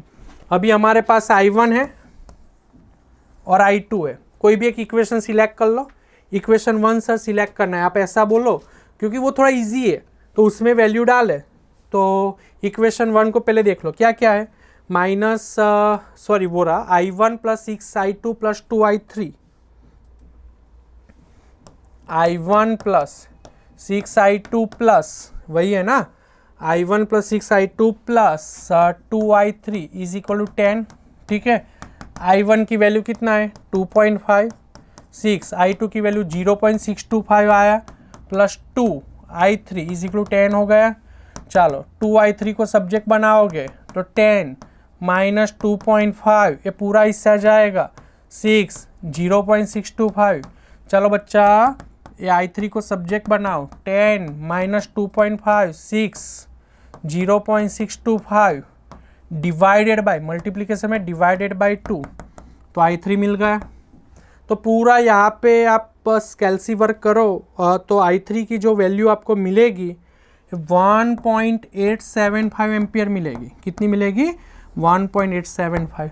ठीक है, बोलो समझ में आ रहा है आपको। ये i1 i2 i3 मिला, उसके बाद जो बोर्ड की एग्जाम में पूछा है न्यूमेरिकल, तो बेटा जो समझो आपको हर एक ब्रांच में से पासिंग करंट पूछा है तो आप इतना छोड़ दोगे तो वो लोग 1 मार्क आधा मार्क काट देंगे, क्योंकि यहाँ पे हर एक ब्रांच तो पहले ऐसा लास्ट में लिखना होता है कि ए बी ब्रांच में से पासिंग करंट i2 तो i2 की वैल्यू डालो। ठीक है, वैसे हमको ऐसे एसी ब्रांच है तो एसी ब्रांच में आई करंट है तो उसकी वैल्यू यहाँ पे पुट करके पीछे एम्पियर करंट लिखना होता है। ठीक है, जैसे एडी ब्रांच है तो एडी ब्रांच के अंदर पासिंग करंट क्या है i1 माइनस i2 तो i1 और i2 की वैल्यू रख के उसका वैल्यू। ऐसे जितनी भी ब्रांच है सबका नाम लिखो। जैसे यहाँ पे देखो कि भाई BC ब्रांच बोला है तो BC ब्रांच में कौन सा करंट जा रहा है i2 प्लस i3 तो उसकी वैल्यू i2 और i3 का ऐड करो। तो ऐसे सब ब्रांच का करंट आपको ये सब कुछ ढूंढना है और लिखना पड़ेगा। ठीक है, नहीं तो बेटा बोर्ड की एग्जाम में न लिखने से 1 मार्क आधा मार्क आपका कट हो जाता है। ठीक है, तो वो सब कुछ आपको ध्यान रखना पड़ेगा। इस चैप्टर में न्यूमेरिकल किरचॉफ के बेस्ड ऑन है बेटा, वो आराम से ज़्यादा टाइम लेते, वो भी सबको भी मालूम है। एक छोटी सी गलती आंसर न आने का रीज़न बन सकता है, तो ऑलवेज कंसंट्रेशन के साथ करना पड़ेगा। ठीक है, साइन कन्वेक्शनल में कुछ भी गड़बड़ होनी चाहिए नहीं। चलो नेक्स्ट आगे बढ़, चलो बेटा नेक्स्ट एग्जाम्पल पे आगे बढ़ रहे हैं। Next example 3.7। ठीक है बच्चों, ये हमारा विस्टन ब्रिज के रिलेटेड यहाँ पे KVL अप्लाई करके यहाँ पे उन लोगों ने ऐसा बोला हुआ है कि गैल्वेनोमीटर है, जो गैल्वेनोमीटर है उसमें से पासिंग करंट लाना है। ठीक है, ये न्यूमेरिकल में बच्चा पहले तो हमको क्या करना पड़ेगा, तो पहले यहाँ पे लिखा है बट आपको एग्ज़ाम के अंदर एक करंट की वैल्यू आपको ये लोग देंगे नहीं। ठीक है, वो करंट की वैल्यू आपको खुद से बनानी पड़ेगी, खुद से बनानी पड़ेगी। चलो तो मैंने यहाँ पे डॉट करके उसको हिडन कर दिया है। चलो तो वैल्यू पहले ला देते। तो ऑलवेज याद रखना बच्चा कि ऑलवेज बैटरी के पॉजिटिव टर्मिनल से करंट निकलता है। तो बैटरी के पॉजिटिव टर्मिनल से करंट निकले तो यहाँ से I लिख लो, यहाँ से करंट दो जगह पे डिवाइड हो रहा है तो यहाँ पे करंट डिवाइड हो रहा है तो इसका नाम मैं I1 दे रहा हूँ। ठीक है, यहाँ पे बेटा दो पॉसिबिलिटी रहेगी। नया करंट I2 भी मैं यहाँ पे इसलिए दे रहा हूँ क्योंकि यहाँ पे सिंपल है कि IG की वैल्यू ढूंढनी है, इक्वेशन इजीली बन रहा है तो I2 लिखने में कोई दिक्कत नहीं होगी। कोई बोले सर मेरे को I माइनस I1 लिखना है तो लिखो, डेफिनेटली लिखेगा, लिखो आंसर आ ही जाएगा। ठीक है, मैं अभी I2 लिख रहा हूँ, यहाँ से I1 अंदर IG जा रहा है तो यहाँ पे कितना बचेगा I1 माइनस IG। ठीक है, यहाँ से ऊपर से आया IG, यहाँ से आया I2 तो यहाँ पे कितना मिलेगा I2 प्लस IG। ठीक है, और आप सबको मालूम ही है कि भाई करंट अंदर जितना एंटर होगा लिविंग करंट की वैल्यू बच्चा इतनी ही होगी, I होगी। और आपको क्रॉस चेक करना है तो कर सकते हो I2 प्लस IG। ठीक है, ये आया, ऊपर से आया कितना प्लस I1 माइनस IG हो गया। ठीक है, IG कैंसल तो I2 plus I1। Sir I तो नहीं आ रहा है, तो बेटा I1 प्लस I2 मतलब I होता है, तो वो आंसर हमारा यहाँ पे मैच हो रहा है। ठीक है, तो ऐसे करके बेटा पहले तो फर्स्ट ऑफ ऑल आपको करंट की वैल्यू खुद से बनानी पड़ेगी, एग्जाम में आपको ये लोग देंगे नहीं। ये न्यूमेरिकल एग्जाम में 4 मार्क 3 मार्क में डिज़ाइन हो चुका है और हो भी सकता है। यहाँ पे बेटा थोड़ा टाइम सेविंग हो इसलिए मैंने डायरेक्ट यहाँ पे लूप ले लिए। ठीक है, लिख लिए ठीक है। कैसे बनाने में यहाँ पे आपको एक्सप्लेन कर देता हूँ, पर लास्ट आंसर यही आएगा। बहुत सारे बच्चों को लूप बनाने में कोई दिक्कत नहीं होती। इसके आगे वाले न्यूमेरिकल में बेटा मैंने सब लूप बना के ही आपको सिखाया था कि लूप कैसे बनाना है। तो बस वही प्रोसीजर यहाँ पे भी इस न्यूमेरिकल में आपको फॉलो करनी है, ठीक है, कि लूप कैसे बनाने। बच्चों को लूप बनाने में कोई प्रॉब्लम नहीं आता, बेसिकली प्रॉब्लम आता है लूप बनाने के बाद इक्वेशन कंपेयर करके आंसर कैसे लाने का। तो इसी में हम यहाँ पे ज़्यादा टाइम लेंगे, ठीक है। यहाँ पे 3 लूप ले लिए ABDA, ठीक है, और उसका लूप बनाओगे तो उसका आंसर आ रहा है 20I1 minus 12I2 plus 3IG। एक दूसरा लूप है BCDB, तो उसका आंसर आ रहा है 2I1 minus I2 minus 6IG is equal to 0। और तीसरा लूप, मतलब ये फर्स्ट लूप, ये सेकेंड लूप, और ये हमारा तीसरा लूप ADC और बैटरी के बाद A, ठीक है। तो ये उसका आंसर आ रहा है 30I2 plus IG is equal to 2। ये हमारा बेटा कौन सा लूप हो गया, थर्ड नंबर। बेसिकली लूप बनाना मैंने आगे के न्यूमेरिकल्स में आपको बता दिया है, वही मेथड को, प्रोसीजर को फॉलो करोगे तो लूप ऐसे बन जाएंगे, ठीक है। उसके आगे हमको यहाँ पे एग्जाम में यहाँ पे गैल्वेनोमीटर, इस गैल्वेनोमीटर में से पासिंग करंट पूछा है, ठीक है। तो इक्वेशन 3 को जरा ध्यान से देखो। हम कुछ ऐसा कुछ करें कि I2 का जो भी आंसर, I2 को IG के फॉर्मेट में हम कन्वर्ट कर ले, ठीक है, तो हम IG को सब्जेक्ट बना के आंसर ला सकते हैं, ठीक है। तो वही स्टेप यहाँ पे मैं फॉलो करना ट्राई कर रहा हूँ, देखते हैं आगे क्या होता है। तो इक्वेशन 1 और इक्वेशन 2 को कंपेयर करो, I2 को सब्जेक्ट बना देना है, ठीक है, और I2 को लाना है IG के फॉर्मेट में। तो इक्वेशन 1 और 2 में ऐसा कुछ करो कि I1 कैंसिल हो जाए। तो यहाँ पे 20I1 है, यहाँ पे 2I1 है, उसको इक्वेशन 2 को मैं यहाँ पे 10 से मल्टीप्लाई करूँ। इक्वेशन 2 को मल्टीप्लाई कर रहा हूँ, 10 से मल्टीप्लाई कर रहा हूँ, ठीक है, 10 से मल्टीप्लाई करूँ तो क्या होगा देखें। तो 20I1 माइनस यहाँ पे 10 से मल्टीप्लाई करेंगे, 10 से मल्टीप्लाई कर रहे हैं, ठीक है। तो 20I1 माइनस 10I2 माइनस 10 से मल्टीप्लाई करेंगे तो 60IG is equal to 0। Equation number 4 बन गया। चलो अभी कंपेयरिंग इक्वेशन 1 एंड इक्वेशन 4, चलो इन दोनों को हम बच्चा कंपेयर करें तो क्या होगा देखो। तो इक्वेशन 1 को देखो, 20I1 minus 12I2 plus 3IG is equal to 0 लिखा। इसकी value 20I1 minus 10I2 minus 60IG is equal to 0। बेटा दोनों प्लस है ना, कैंसिल नहीं हो सकते, तो नीचे वाली इक्वेशन की सबकी साइन चेंज कर लेते हैं। तो प्लस को माइनस, माइनस को प्लस, माइनस को प्लस, और यहाँ पे तो 0 ही है, ठीक है। चलो तो अभी ये कैंसिल हो जाएगा। अभी plus minus minus, minus 2I2, ठीक है, ये प्लस 63IG हो जाएगा, इज इक्वल टू क्या लिखूँ, 0 लिखूँ। I2 को सब्जेक्ट बनाना है ना, तो यहाँ पे I2 को सब्जेक्ट बनाए तो पहले तो काम करते -2 को कॉमन निकाले। तो I2 63 डिवाइडेड बाई 2 तो 31.5 IG बचेगा, इज इक्वल टू 0। ये मल्टीप्लिकेशन का डिनोमीटर में जाएगा तो I2 इज इक्वल टू कितना रहा, जरा ध्यान से देखो।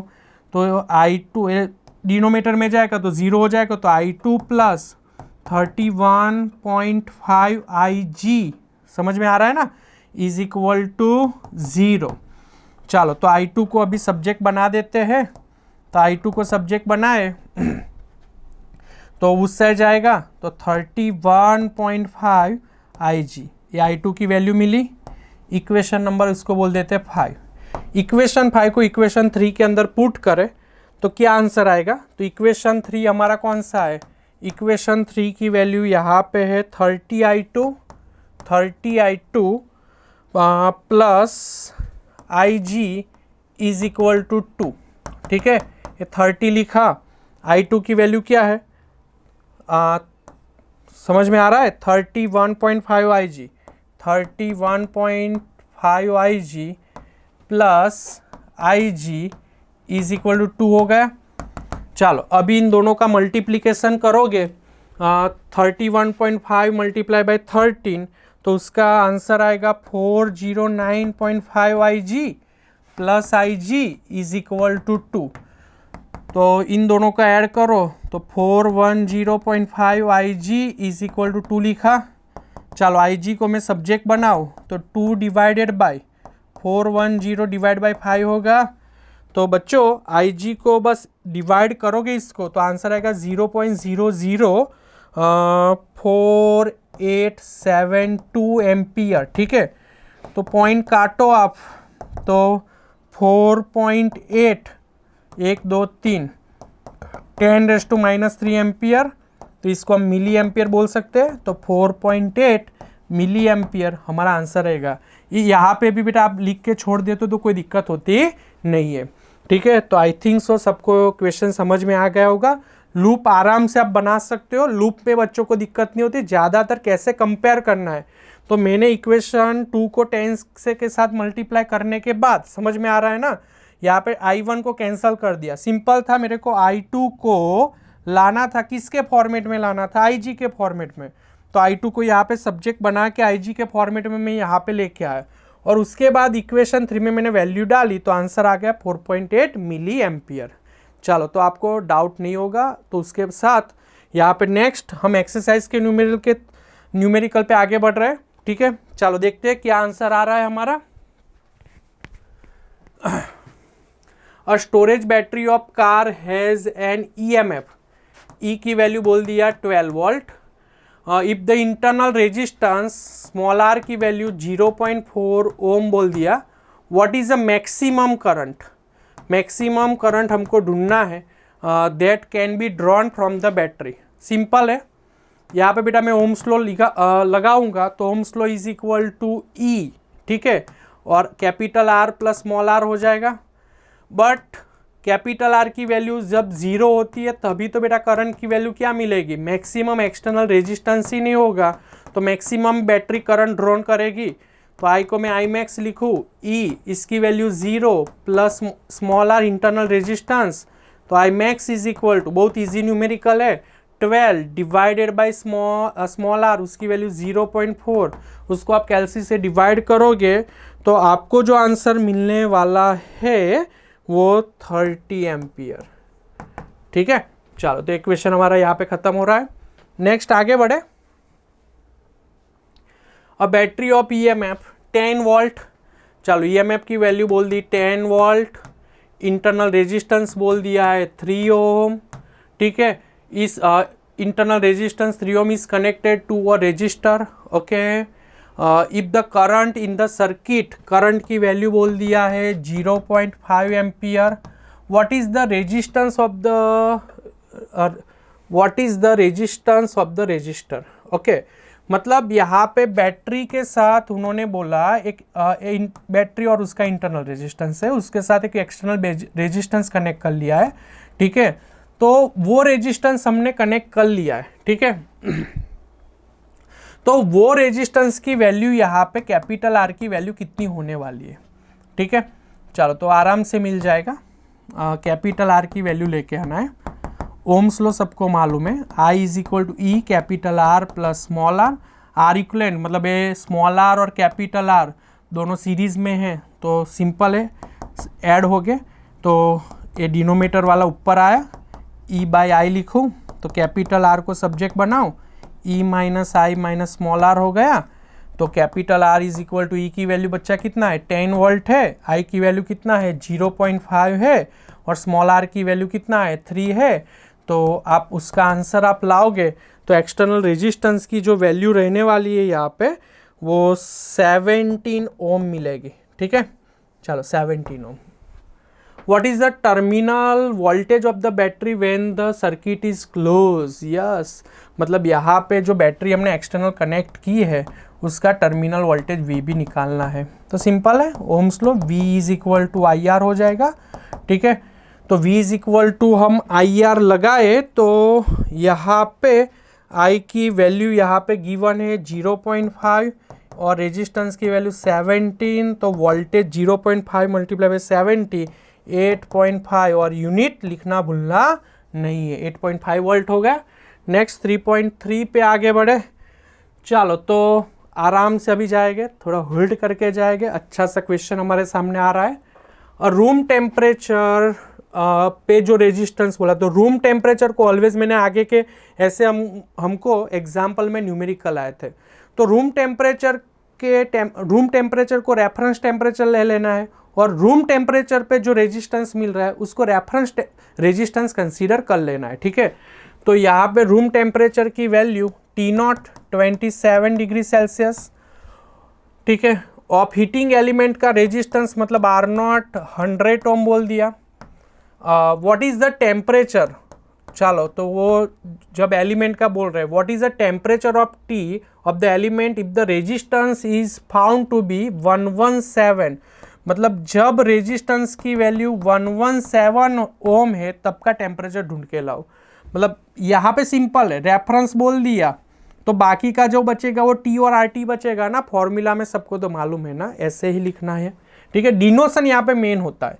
Given that the temperature coefficient, तो temperature coefficient alpha 1.70 into 10⁻⁻⁴ Celsius inverse. ठीक है, चलो तो टी लाना है तो मेन फॉर्मूला क्या है, R T is equal to R0 1 plus alpha T minus T0। मैंने ऑलवेज बोला है बच्चा के एक स्टेप में जल्दबाजी मत करो, पहले सब्जेक्ट बना दो उसके बाद वैल्यू पुट करो। तो R T R0 plus R0 alpha, ठीक है, टी माइनस T0। यहाँ पे R0 इससे लेके आओ तो यहाँ पे R0 alpha T minus T0 हो जाएगा।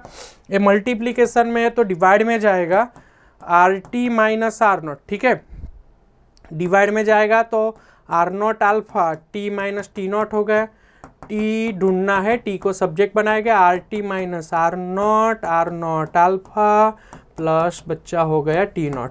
ठीक है, चलो तो आर टी की वैल्यू कितनी गिवन है 117, R0 की वैल्यू कितना है 100, अल्फा की वैल्यू कितना है 1.70 इंटू 10⁻⁻⁴, और T0 की वैल्यू कितना है 27। तो उसका जो आंसर आएगा, बस सिंपल अभी कैलसी वर्क करो बच्चा, तो टी यहाँ पे टी का आंसर आ रहा है 1027 डिग्री सेल्सियस। ठीक है, चलो ये 3.3 हमारे यहाँ पे खत्म हुआ। नेक्स्ट आगे बढ़ रहे हैं। ऐसे टाइप के न्यूमेरिकल ऑलरेडी हम आगे देख के चल रहे हैं, इसलिए थोड़ा सा स्पीड में जा रहे हैं। ठीक है ना, कैसे डिनोशन बनाना है वो सब कुछ मैंने आगे के न्यूमेरिकल में आपके बताया था। वैसा ही सेम न्यूमेरिकल उसके जैसा ही यहाँ पे आ रहा है। क्या बोल रहा है देखिए, negligible small current is passing through a wire length 15 metre. चलो लेंथ बोल दिया 15 metre and uniform cross sectional area 6 into 10⁻⁷ metre square and the resistance is measured to be 5 ohm. What is the resistivity, yes resistivity मतलब rho ढूंढना है। ठीक है, resistivity of the material at the temperature of the experiment, मतलब rho ढूंढना है। कौन सा फॉर्मूला होगा, रोला वाले फॉर्मूला में से रो ढूंढना है। ऐसे क्वेश्चन MCQ में पूछे जा सकते हैं। तो रो को सब्जेक्ट बनाओ तो R मल्टीप्लाई बाय A/L हो गया। ठीक है, तो R की वैल्यू बच्चा कितना है 5 है, A की वैल्यू कितना है 6 इंटू 10⁻⁷ है, और डिवाइडेड बाय लेंथ कितना है 15 है। तो उसका जो आंसर आपको मिलेगा वो 2 इंटू 10⁻⁷। ठीक है, और इसका यूनिट सर हमको लिखना नहीं आता, इसका यूनिट होता है ओम मीटर। बनाना नहीं आता तो बना दो बेटा, गप्पे मत लगाना। रेजिस्टेंस का यूनिट ओम, एरिया का मीटर स्क्वायर और लेंथ का मीटर स्क्वायर कैंसल, यूनिट बनेगा ओम मीटर। क्या बनेगा, ओहम मीटर। ठीक है, तो 3.4 हमारा न्यूमेरिकल खत्म हुआ। चलो आगे बढ़े। यहाँ पे आगे बोला है, क्या बोला है उसको आराम से देखें कि यहाँ पे a silver wire has the resistance 2.1 ohm एट 27.5 डिग्री सेल्सियस। मेरे को कोई बताएगा ये 27.5 डिग्री सेल्सियस मतलब उसको रूम टेम्परेचर बोल सकते हैं। रूम टेम्परेचर को ऑलवेज मैं रेफरेंस टेम्परेचर बोलता हूँ, और reference temperature is denoted bye T not. तो दे दिया 27.5 डिग्री सेल्सियस, और उस टाइम का जो रेजिस्टेंस है उसको बेटा बोलेंगे आर नॉट। रेफरेंस टेम्परेचर के रेजिस्टेंस को रेफरेंस रेजिस्टेंस नहीं बोलेंगे तो क्या बोलेंगे, है ना। तो आर नॉट 2.1 ओम हो गया, रेजिस्टेंस ऑफ 2.7 ओम, बाकी का भी रेजिस्टेंस जो आया तो डेफिनेटली बेटा उसको बोलेंगे आर टी ही बोलेंगे, ठीक है। और उसका जो टेम्परेचर बोलेंगे तो उसको टी 100 सेल्सियस।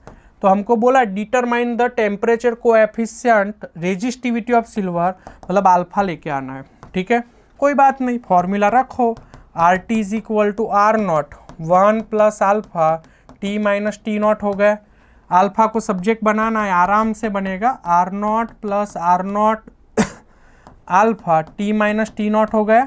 चलो पहले तो आर नॉट इस साइड आया तो minus R naught alpha T minus T naught हो गया।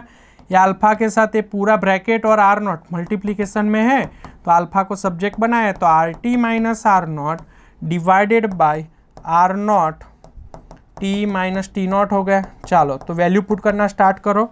आर टी की वैल्यू कितना है 2.7, आर नॉट की वैल्यू कितना है 2.1, टी की वैल्यू 100, टी नॉट की वैल्यू 27.5। तो बस बेटा कैलसी वर्क अभी करोगे तो अल्फा का जो फाइनल आंसर आपको मिलने वाला है 0.00394। और टेम्परेचर कोएफिशिएंट का यूनिट कंपलसरी याद रखो, उसका यूनिट होता है सेल्सियस इनवर्स। क्या होता है? Celsius inverse. तो ये हमारा आंसर आ गया। चलो आगे बढ़ रहे हैं नेक्स्ट न्यूमेरिकल पे, आराम से देखेंगे, थोड़ा सा मजे वाला है, थोड़ा सा लेंथीएस्ट है, हो जाएगा, टाइम नहीं लगेगा, क्योंकि ऐसे ही टाइप के न्यूमेरिकल हम आगे एक्सरसाइज में करके आए, ठीक है, सॉरी एग्जाम्पल में करके आए, तो ये तो आराम से हो जाएगा। हीटिंग, और एक बेटा याद रखना, ऐसे क्वेश्चन 3-3 मार्क में बोर्ड की एग्जाम में आते हैं, ठीक है, अच्छे से देख लेना है। तो heating element using nichrome connected to a 230 volt supply. Okay, चलो बोला है नाइक्रोम का मैंने रेजिस्टेंस ड्रॉ कर लिया और वो बाहर से 230 वोल्ट ले रहा है, ठीक है।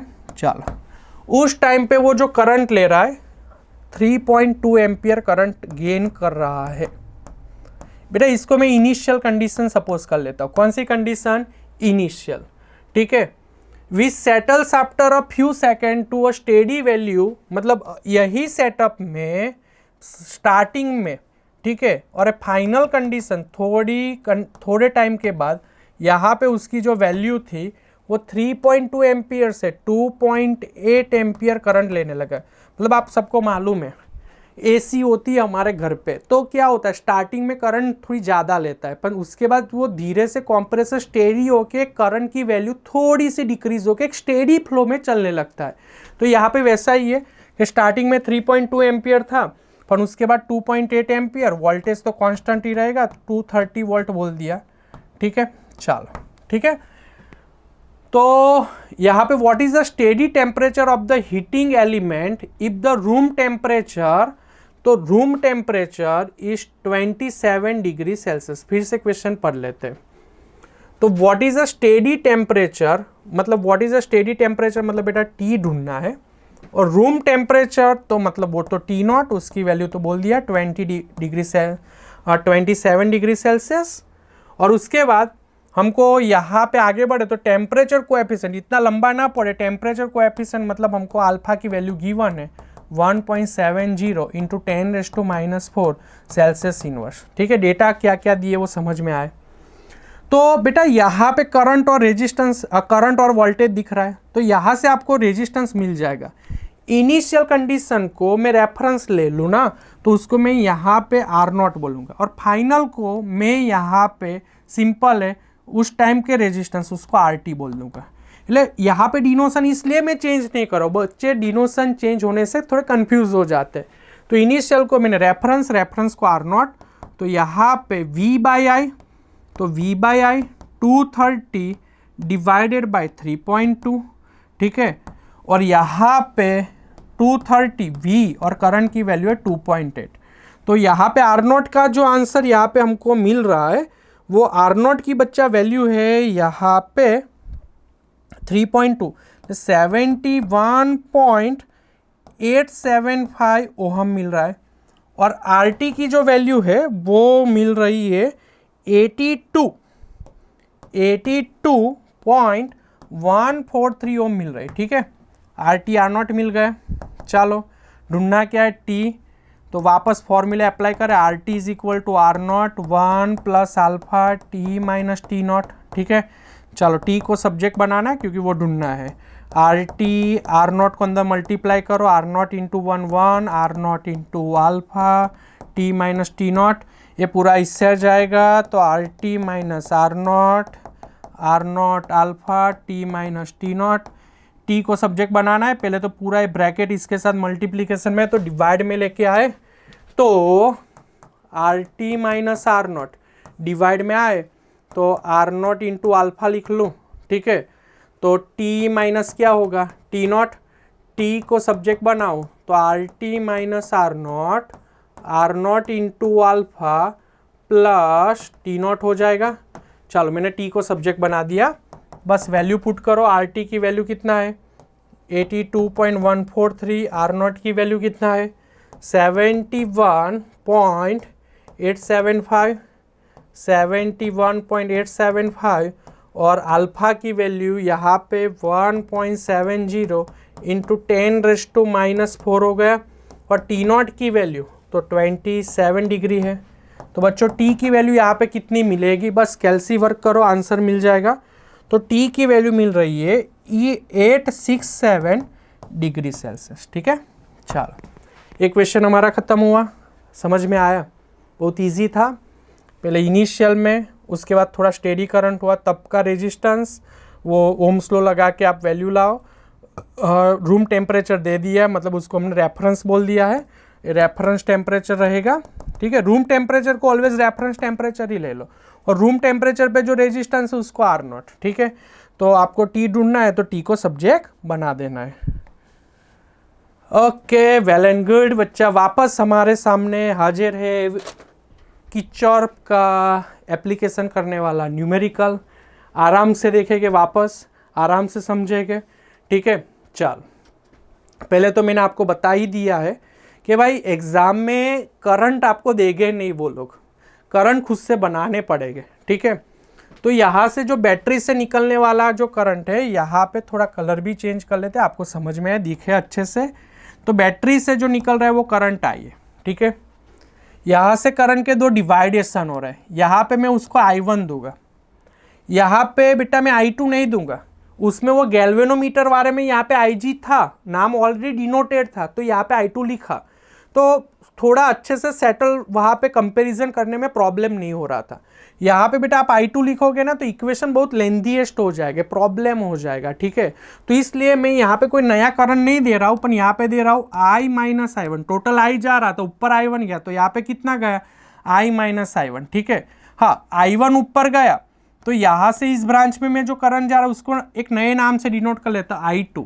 तो यहाँ पे कितना जाएगा, तो I1, I2 नीचे गया, तो यहाँ पे कितना बचा I1 माइनस I2। ठीक है, अभी ऊपर से I2 आया, यहाँ से I माइनस I1 आया, तो दोनों का यहाँ पे एडिंग करके आगे बढ़ेंगे, तो I2 plus I minus I1। ठीक है, अभी इसका और इसका आप एडिंग करो तो आपको डेफिनेटली, और यहाँ पे एंटरिंग करंट आए तो लिविंग करंट आई होना चाहिए, हम सही है तो आंसर मैच हो ही जाएगा। I1 माइनस I2 ऊपर से आया plus I2 plus I minus I1। ठीक है, I1 कैंसिल हो गया, I2 कैंसिल हो गया, बचा क्या I, मैच हो रहा है तो सही है, करंट का लूप सही है।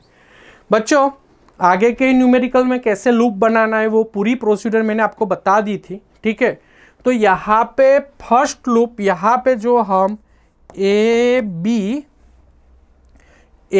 यहाँ पे डी लिख लेते, ABD और ए का लूप बनाओगे तो आपको ऐसा मिलेगा। यहाँ पे दूसरा लूप, मतलब ऐसे घूमोगे तब दूसरा, यहाँ पे दूसरा लूप आपका BC D और वापस B, उसके लूप घुमाओगे तो उसका लूप फाइनल आंसर ऐसा रहेगा कुछ। और यहाँ से आप ऐसे घूमोगे तो उसके लूप का आंसर आपको मिलेगा AD सी और ए, ठीक है। मैंने बोला था ना बच्चों, ये लूप बनाना इजी होता है, वो पहले आगे के न्यूमेरिकल में मैंने ऑल स्टेप कैसे बनाने वो दिखा दिए। यहाँ पे क्वेश्चन लंबा ना बने इसलिए मैंने डायरेक्ट लूप लिख लिया, ठीक है। पर वो कैसे बनाने वो आगे के आप एग्जाम्पलर में देख लोगे तो पूरा स्टेप आपको मालूम हो जाएगा। बच्चों को ज़्यादातर दिक्कत क्या होती है, लूप के बाद इक्वेशन को कंपेयर करने में उनको प्रॉब्लम होती है, ठीक है ना। तो उसका सॉल्यूशन यहाँ पे हम ध्यान से देखें तो कैसे लाएंगे, यहाँ पे हर एक ब्रांच में से पासिंग करंट हमको ढूंढना है, मतलब I1 I2 सब की वैल्यू लानी है, ठीक है। चलो तो स्टार्ट करें, आराम से देखेंगे। अभी थोड़ा कलर भी चेंज कर लेते हैं। यहाँ पे बच्चा इक्वेशन 1 और इक्वेशन 2 दिख रहा है, मेरे को इन दोनों को कंपेयर करना है। तो कुछ ऐसा कुछ करेंगे कि भाई चलो एक काम करना है, मेरे को यहाँ पे I1 को भी मैं कैंसिल कर सकता हूँ, पर I1 को नहीं, ये I को कैंसिल करना है, ठीक है। तो मैं यहाँ पे इक्वेशन 1 को मल्टीप्लाई कर रहा हूँ 2 के साथ, 2 के साथ मैं उसको क्या कर रहा हूँ, मल्टीप्लाई कर रहा हूँ। तो मल्टीप्लाई करूँगा बच्चा तो 2i रहेगा, 6i1 रहेगा और 2i2 is equal to 0। Equation number 4 हो गया, ठीक है। अभी हम कंपेयर करेंगे इक्वेशन 1 एंड इक्वेशन 2 को कंपेयर कर लेते, ठीक है। इसको कंपेयर करें इक्वेशन 1 को मैंने 2 से मल्टीप्लाई किया है, मतलब इक्वेशन 4 बना है। 4 और इक्वेशन 2 को कंपेयर करेंगे तो 2i minus 3i1 plus 4i2 is equal to 0। Equation ये हमारा रहा 4 नंबर, इक्वेशन 2 लिखा और इसको इक्वेशन 4 के साथ कंपेयर करना है। तो 2i minus 6i1 minus 2i2 is equal to 0, ठीक है। चलो अभी इन दोनों को कैंसिल करना है तो साइन चेंज करनी पड़ेगी, ठीक है। ये माइनस, एक काम करते वापस, ये माइनस इक्वेशन 4 और इक्वेशन 2 को कंपेयर करना है ना, तो इक्वेशन 4 को पहले लिखना पड़ेगा। इक्वेशन 2 और इक्वेशन 4 को कंपेयर करेंगे। किसको कंपेयर कर रहे हैं, इक्वेशन 2 एंड इक्वेशन 4 को। इक्वेशन 2 की वैल्यू वापस वही था, 2i minus 3i1 plus 4i2 is equal to 0। यहाँ पे 2i minus 6i1 minus 2i2 is equal to 0। यहाँ पे माइनस प्लस माइनस का यहाँ पे प्लस इज इक्वल टू करके 0, ठीक है। चलो तो यहाँ पे ये दोनों कैंसिल हो गए, यहाँ पे आंसर आएगा प्लस, बिगर साइन है तो यहाँ पे मैं लिखूँगा plus 3i plus minus minus plus 3i1 और यहाँ पे plus 6i2 is equal to बच्चा 0 लिखेंगे, ठीक है। Anyone any doubt? तो यहाँ पे हमको मिला 3 को कॉमन निकाल ले तो यहाँ पे क्या बच रहा है, i1 प्लस 2i2 है ना, 2i2 इज इक्वल टू 0 हो गया। तो ये डिनोमीटर में जाएगा, ये डिनोमीटर में जाएगा तो i1 plus 2i2 is equal to 0, ठीक है। तो इक्वेशन नंबर यहाँ पे हमको मिला 5। चलो हो गया इतना। अभी क्या करना है हमको, इक्वेशन 2 और इक्वेशन 3 को कंपेयर करेंगे। तो इक्वेशन 2 एंड इक्वेशन 3 को हम कंपेयर करें, ठीक है। और उसमें भी कैंसिल करना है बच्चा i1 को, यहाँ पे कैंसिल करना है i को। तो कंपेयर करेंगे तो क्या मिलेगा, तो इक्वेशन 2 की value 2i minus 3i1 plus 4i2 is equal to 0, उसका 2i प्लस 3i1, ठीक है, minus i2 is equal to 0। i को ही कैंसिल करेंगे तो 5 और नया जो इक्वेशन बनेगा उसको कंपेयर कर सकते हैं, ठीक है। तो प्लस का यहाँ पे माइनस, प्लस का माइनस, माइनस का प्लस इज 0, ठीक है। तो ये कैंसिल हो गया, minus minus plus, minus 6i1 plus plus i2 5i2 हुआ इज इक्वल टू 0, ठीक है। कोई डाउट है आपको बच्चों? और यहाँ पे थोड़ा मैंने जल्दबाजी में 2i1 3i1 माइनस i2 और यहाँ पे है बच्चा 2, ठीक है। तो यहाँ पे एडिंग होके मिलेगा, ये प्लस था तो माइनस, साइन चेंज करनी है सबकी, तो -2 हो गया। यहाँ पे माइनस को कॉमन निकालेंगे तो 6i1 माइनस को कॉमन निकाला 6i1 plus 5i2 is equal to -2, minus minus cancel, यहाँ पे 6i1 plus 5i2 is equal to 2 मिला। इक्वेशन नंबर बना ये हमारा 6, ठीक है। अभी यहाँ पे इक्वेशन, यहाँ पे देखो 5 और 6 दिख रहा है। इक्वेशन 5 को मैं 6 से मल्टीप्लाई करूँगा क्योंकि यहाँ पे अभी i1 को कैंसिल करते, ठीक है। तो मल्टीप्लाई इक्वेशन 5 को 2 से मल्टीप्लाई करें, 2 से मल्टीप्लाई, एक मिनट, 2 से नहीं, सॉरी 6 से मल्टीप्लाई करना है ना, तो 6 से मल्टीप्लाई करें, 6 से मल्टीप्लाई करें। इक्वेशन 5 की वैल्यू क्या है देखो तो यहाँ पे i1, एक बार लिख लेते वापस, i1 प्लस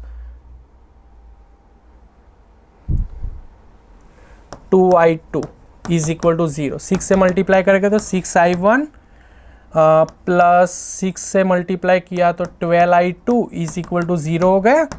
चलो अभी इक्वेशन नंबर को जो भी नया 7 बन रहा है तो 7 नंबर आप दे दो।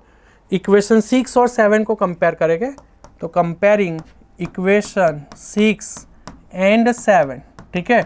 तो 6 इक्वेशन हमारा कौन सा है, 6i1 plus 5i2, 6i1 plus 5i2 is equal to 2 और इसकी वैल्यू है 6i1 plus 12i2 is equal to 0 है। साइन चेंज करेंगे, माइनस माइनस, ठीक है, 0 तो 0 रहेगा, कोई दिक्कत नहीं, उसकी साइन नहीं होती, ठीक है। कैंसल, यहाँ पे प्लस माइनस माइनस, तो 12 में से यस यहाँ पे बचेगा 2, ठीक है। यहाँ पे प्लस थोड़ा कुछ यहाँ पे मिस्टेक, एक बार देख लेते वापस। यहाँ पे माइनस को कॉमन निकाला, 6i1 plus 5i2 is equal to 2, ठीक है, यहाँ पे ठीक था। i1 plus 2i2 is equal to 0, वो भी ठीक था। यहाँ पे एक बार वापस देख लेते बेटा, यहाँ पे इक्वेशन 6i1 प्लस 5i2, एक बार फिर से यहाँ से देख लेते, 2i यहाँ पे कैंसिल हो गया, यहाँ पे minus minus plus, minus minus plus, minus minus plus, -6i1 सही है, प्लस और प्लस, या साइन में यहाँ पे थोड़ी गड़बड़ हो गई थी ना, एक छोटी सी गलती बेटा, पूरी मतलब पूरा प्रॉब्लम होता है ना, ये प्लस 5i2 रहेगा। यहाँ पे हमने माइनस को कॉमन तो निकाला था, तो यहाँ पे अंदर साइन कौन सी हो जाएगी, -5 हो जाएगी। एक छोटी सी गलती बेटा, आंसर यहाँ पे नहीं आएगा, ठीक है। तो यहाँ पे माइनस आएगा, ठीक है, तो यहाँ पे माइनस। चलो तो यहाँ पे हमने i1 को मल्टीप्लाई किया, चलो तो ये तो सही था, उसमें कोई दिक्कत नहीं है। 6 से मल्टीप्लाई किया, इक्वेशन 1 यहाँ से फिर से लिख लेते हैं, इक्वेशन 1 को हम 6 से मल्टीप्लाई करेंगे, ठीक है, मल्टीप्लाई करेंगे तो इक्वेशन 1 सॉरी इक्वेशन 1 का इक्वेशन 5 को, इक्वेशन 5 को मल्टीप्लाई कर रहे हैं, तो इक्वेशन 5 की वैल्यू क्या है देखो तो, i1 plus 2i2 is equal to 0, i1 plus 2i2 is equal to 0, 6i1 plus 12i2, 6 से मल्टीप्लाई किया 0। Equation number 7, comparing equation 6 and 7, ठीक है। अभी दोनों को कंपेयर करेंगे तो 6 का इक्वेशन कौन सा है देखो, 6i1 minus 5i2, 6i1 minus 5i2 is equal to 2 और इसकी वैल्यू तो 6i1 plus 12i2 is equal to 0 और यहाँ पे 6i1 माइनस इक्वेशन नंबर हमारा 6 5i2 इज इक्वल टू 2 है। समझ में आ रहा है? चलो माइनस ए प्लस और ए माइनस, ठीक है, ये कैंसिल हो गया, प्लस प्लस ये प्लस साइन कंसीडर करनी है ना, तो 17I2 माइनस 2, तो I2 को सब्जेक्ट बनाओगे तो -2/17 एम्पियर मिला। तो I2 का फाइनल आंसर यहाँ पे जो मिलेगा बेटा वो मैं यहाँ पे आप इंटीजर में भी यहाँ पे मतलब उसको डेसिमल में भी आंसर ला सकते हो, तो -0.1170 एम्पियर एक वैल्यू मिल गई तो बेटा आराम से अभी बाकी की वैल्यू मिलना स्टार्ट हो जाएगी। अभी कोई भी एक इक्वेशन ले लो, इक्वेशन 7 ले लो, ठीक है, उसमें आप बेटा I2 की वैल्यू पुट करो, तो इक्वेशन 7 का तो इक्वेशन ऊपर वाला 5 भी ले लो, 6 से मल्टीप्लाई नहीं किया वो भी, इक्वेशन ये 5 था ना, उसके बाद 6 से मल्टीप्लाई किया था ना, I1 + 2I2 = 0 है। चलो तो यहाँ पे I2 की वैल्यू कितना है, -0.1170 = 0। तो बेटा आप I1 को लास्ट में सब्जेक्ट बनाओगे, ठीक है ना, तो आपको आंसर यहाँ पे जो मिलने वाला है, मैं डायरेक्ट यहाँ से लिख रहा हूँ, I1 का यहाँ पे जो आंसर रहेगा वो एक ही मिनट देखना पड़ेगा। I1 का जो आंसर मिलेगा यहाँ पे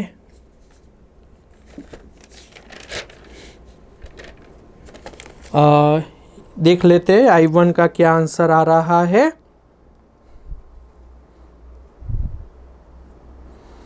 I1 का आंसर आ ही जाएगा डेफिनेटली, हम नज़दीक ही है। तो I1 का जो आंसर आ रहा है 4/17 4/17 एम्पियर, ठीक है, उसको आप पॉइंट में भी बेटा कन्वर्ट करो, तो 4/17 को आप पॉइंट में कन्वर्ट करो तो 4/70 0.2352 एम्पियर ऐसा आंसर आएगा, ठीक है। और I1 और I2 मिल गया तो डेफिनेटली बेटा हमको I भी मिल जाएगा। कोई भी एक इजी सा इक्वेशन ले लो, तो इक्वेशन नंबर 1 इजी है, I - 3I1 - I2 = 0 है ना, तो लिख लेते हैं I - 3I1 -I2 = 0। चलो I लाना है, 3I1 की वैल्यू मिली है 0.2352 माइनस I2 की जो वैल्यू मिली है -0.1170 = 0, ठीक है। तो बेटा लास्ट में आपको I को सब्जेक्ट बना दोगे, तो I को सब्जेक्ट बनाओगे तो उसका जो आंसर मिलेगा आपको, मैं यहाँ पे लिख रहा हूँ, I का जो आंसर मिलेगा आपको वो मिलेगा 10/17, ठीक है, 10/17 एम्पियर आपको आंसर मिलेगा। और उसका आप डिवाइड करोगे तो 10/70 एम्पियर 0.5882 एम्पियर डेसिमल में उसका आंसर ऐसा आएगा, ठीक है। तो बेटा हमारे सब करंट यहाँ पे मिल गए। उसके बाद आपको एग्जाम में याद रखना है, मैंने जैसे बोला था, इतना लिखोगे तो एग्जाम वाले बेटा आपको पूरे मार्क नहीं देंगे। हर एक ब्रांच का करंट बोला है ना, तो AB ब्रांच में से I1 है तो I1 की वैल्यू डायरेक्ट लिखो, बट BC ब्रांच है तो उसमें से I1 - I2, तो आपको I1 और I2 दोनों की वैल्यू मिली है ना, छोटा सा स्टेप अप्लाई करना है, माइनस करके उसका आंसर लिखो और पीछे यूनिट लिखना भूलना नहीं है। और जैसे D और C है ना, तो यहाँ पे I2 + I - I1, ठीक है, तो सबकी वैल्यू रखो, मिल जाएगी। तो ऐसे करके सब ब्रांच के करंट है तो उसको ऐसे रखो और डायरेक्ट जो भी आंसर आ रहा है उसको आपको ब्रांच वाइज करंट लिखने पड़ेंगे, क्योंकि एंड ऑफ द एंड हमको पूछा क्या है, ब्रांच का करंट पूछा है। तो ऑल स्टेप आप अच्छे से देखो बेटा। ये न्यूमेरिकल में बेसिकली बच्चे लूप ले लेते हैं, पर आगे इक्वेशन को कैसे सॉल्व करते थे, मेरी ये छोटी गलती हो गई थी ना, यहाँ पे जल्दबाजी में मैंने माइनस को कॉमन निकाला और यहाँ पे माइनस लिखना भूल गया तो आंसर गलत हो रहा था ना। तो एक छोटी सी गलती भी प्रॉब्लम कर सकते, ठीक है। तो आई थिंक बेटा आप तो गलती नहीं करोगे, अच्छे से देख लिया होगा। तो चलो अभी नेक्स्ट न्यूमेरिकल पे आगे बढ़ रहे हैं।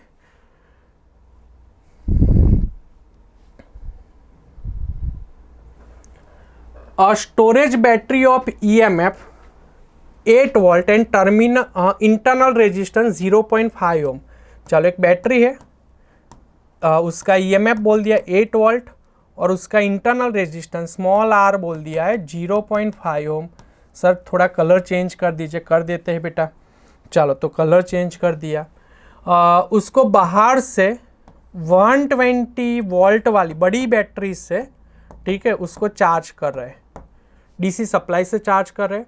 और यहाँ पे बाहर से एक रेजिस्टेंस, एक्सटर्नल रेजिस्टेंस भी कनेक्ट कर रहे हैं 15.5 ओम, ठीक है।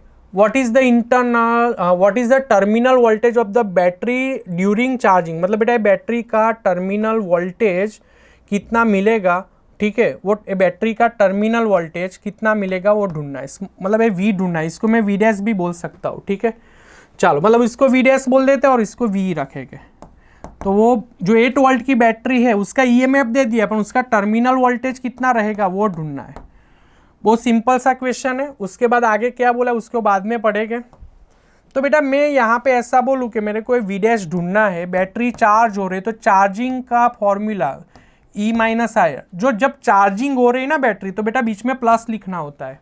ये फॉर्मूला सबको मालूम होता है, बट ये साइन में ध्यान रखना है, क्योंकि बेसिकली रूटीन में हमारा E minus I R pattern होता है, बट जब चार्जिंग हो रही है तो कौन सी साइन, प्लस लेना है। जब बैटरी डिस्चार्ज हो रही है तो कौन सी साइन लेना है, माइनस। वो सब कुछ ध्यान में रखना है, ठीक है। तो हमारे पास बैटरी का ईएमएफ, जो चार्जिंग बैटरी हो रही है 8 वोल्ट की, उसकी वैल्यू है, इंटरनल रेजिस्टेंस भी गिवन है 0.5। हमारे पास आई की वैल्यू नहीं है, ये करंट कितना जा रहा है उसकी वैल्यू नहीं है। तो सिंपल ओम्स लॉ लगा दो, आई इज इक्वल टू, मतलब यहाँ पे इक्विवेलेंट वोल्टेज लिखना पड़ेगा, तो बाहर से 120 में से 8 को डिवाइड करो और आर इक्विवेलेंट लिखेंगे, ठीक है। टोटल वोल्टेज में से इसका माइनस करना पड़ेगा, सिंपल है। तो आर इक्विवेलेंट की वैल्यू भी क्या होगी, तो दो रेजिस्टेंस है सीरीज में कनेक्टेड है, तो capital R plus small R हो जाएगा। तो 120 माइनस 8, कैपिटल आर की वैल्यू 15.5 और स्मॉल आर की वैल्यू 0.5, ठीक है। तो आई का जो आंसर आएगा बेटा वो देख लेते। तो आई का जो आंसर आपको मिल रहा है वो आंसर आपका जो है, एक मिनट, वो आई का जो वोल्टेज हमको 7 एम्पियर मिल रहा है, ठीक है। बस कैलसी वर्क करो, तो 7 और V dash is equal to 7, और इसका जो आंसर आएगा, लास्ट आंसर जो हमारा रहेगा वो 11.5 वोल्ट। आई की वैल्यू यहाँ पे रख दी, तो बैटरी का टर्मिनल वोल्टेज, चार्जिंग बैटरी का टर्मिनल वोल्टेज मिल गया। सो सिंपल है।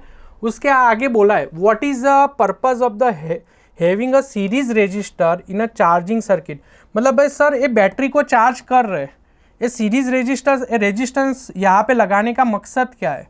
तो बेटा ये हमारी जो बैटरी होती है ना, ये 8 वोल्ट की कैपेसिटी और वो 120 वोल्ट है, जो डायरेक्ट उसको वोल्टेज 120 मिल जाए ना बेटा, तो बैटरी बर्न होने के चांसेस रहते हैं, ठीक है। तो as a safety purpose, safety के लिए उसको कनेक्ट किया है, ठीक है, सेफ्टी के लिए। चल, क्योंकि वोल्टेज वहाँ पे ड्रॉप हो जाएगा। Last numerical for this chapter अच्छे से देख ले गए ऑलरेडी। ये चैप्टर 1 शॉट लेक्चर, बट इसके न्यूमेरिकली, इसमें किचॉर्प के न्यूमेरिकल्स होते हैं वो ज़्यादा टाइम टेकन होते हैं, इसलिए थोड़ा वीडियो में मैंने इसलिए डायरेक्ट लूप लिख लिए थे। इस फिर भी ये देख सकते हो वीडियो थोड़ा लंबा बन रहा है, आराम से लास्ट न्यूमेरिकल को देखेंगे, इजी है, ठीक है। The number density of free electron, number बोला ना, नंबर डेंसिटी मतलब नंबर दे दिया, तो नंबर दे दिया और free electron in a copper conductor estimated in example 3.1, okay, 8.5 into 10⁻28 मीटर/−3। How long does an electron take to drift from one end of a wire 3 metre long, मतलब wire का लॉन्ग बोल दिया, मतलब इलेक्ट्रॉन एक साइड से दूसरे side इतने जा रहे हैं ड्रिफ्ट होके, मतलब इनडायरेक्टली बेटा वो डिस्प्लेसमेंट भी होता है, मतलब एल को हम एक्स भी बोल सकते हैं, तो 3 मीटर भी बोल दिया। The area of cross sectional area 2 into 10⁻⁻6 meter square है, ठीक है। It is a carrying current, I की वैल्यू बोल दिया 3 एम्पियर। तो क्वेश्चन सर क्या पूछ रहा है, क्या ढूंढना है, तो बेटा यहाँ पे बोला how long does an electron take to drift from one end of a wire 3 metre long to its other end, मतलब इलेक्ट्रॉन एक एंड से दूसरे एंड पे, मतलब 3 मीटर लंबा वायर है, तो यहाँ से यहाँ पे पहुँचने के लिए कितना टाइम लेगा, तो हमको टी ढूंढना है। यहाँ पे बच्चा मैं नाउडी वाला इक्वेशन यूज़ कर रहा हूँ, सर यहाँ पे टी तो है नहीं, पर बेटा वेलोसिटी है ना, वेलोसिटी का फॉर्मूला होता है डिस्प्लेसमेंट बाय टाइम। तो यहाँ पे डिस्प्लेसमेंट बाय टाइम यूज़ करें और टी को सब्जेक्ट बनाए तो NaXE/I हो गए, ठीक है। तो फाइनली टी एन की वैल्यू गिवन है 8.5 इंटू 10⁻²8, ठीक है। ए की वैल्यू मालूम है 2 इंटू 10⁻⁻6, एक्स की वैल्यू डिस्प्लेसमेंट की वैल्यू मालूम है 3, ई की वैल्यू मालूम है कितनी है 1.6 इंटू 10⁻⁻19 कूलम डिवाइडेड बाय आई की वैल्यू बच्चा 3 है, ठीक है ना। तो बस कैलसी वर्क करो, आंसर आ ही जाएगा। कैलसी वर्क करो, आंसर आ ही जाएगा धीरे से बेटा। चलो तो आंसर आ रहा है 27.2 इंटू 10⁻³ सेकेंड। और बेटा इसको आवर में कन्वर्ट करना है तो डिवाइडेड बाय 3600, तो आवर्स में आपको फाइनल आंसर मिलेगा 7.5 आवर्स, ठीक है। इतना टाइम लगेगा। तो इसी के साथ चैप्टर नंबर 3 के ऑल न्यूमेरिकल्स डन हो गए बच्चा, ठीक है। तो आई थिंक सो आपको सबको समझ में आ गया होगा, जो भी डाउट होगा वो क्लियर हो गया। फिनिक्स के साथ जुड़े रहने के लिए धन्यवाद, थैंक यू सो मच, ठीक है। तो last end of the end बच्चों, लास्ट में जय हिंद, जय भारत, नमस्कार, थैंक यू।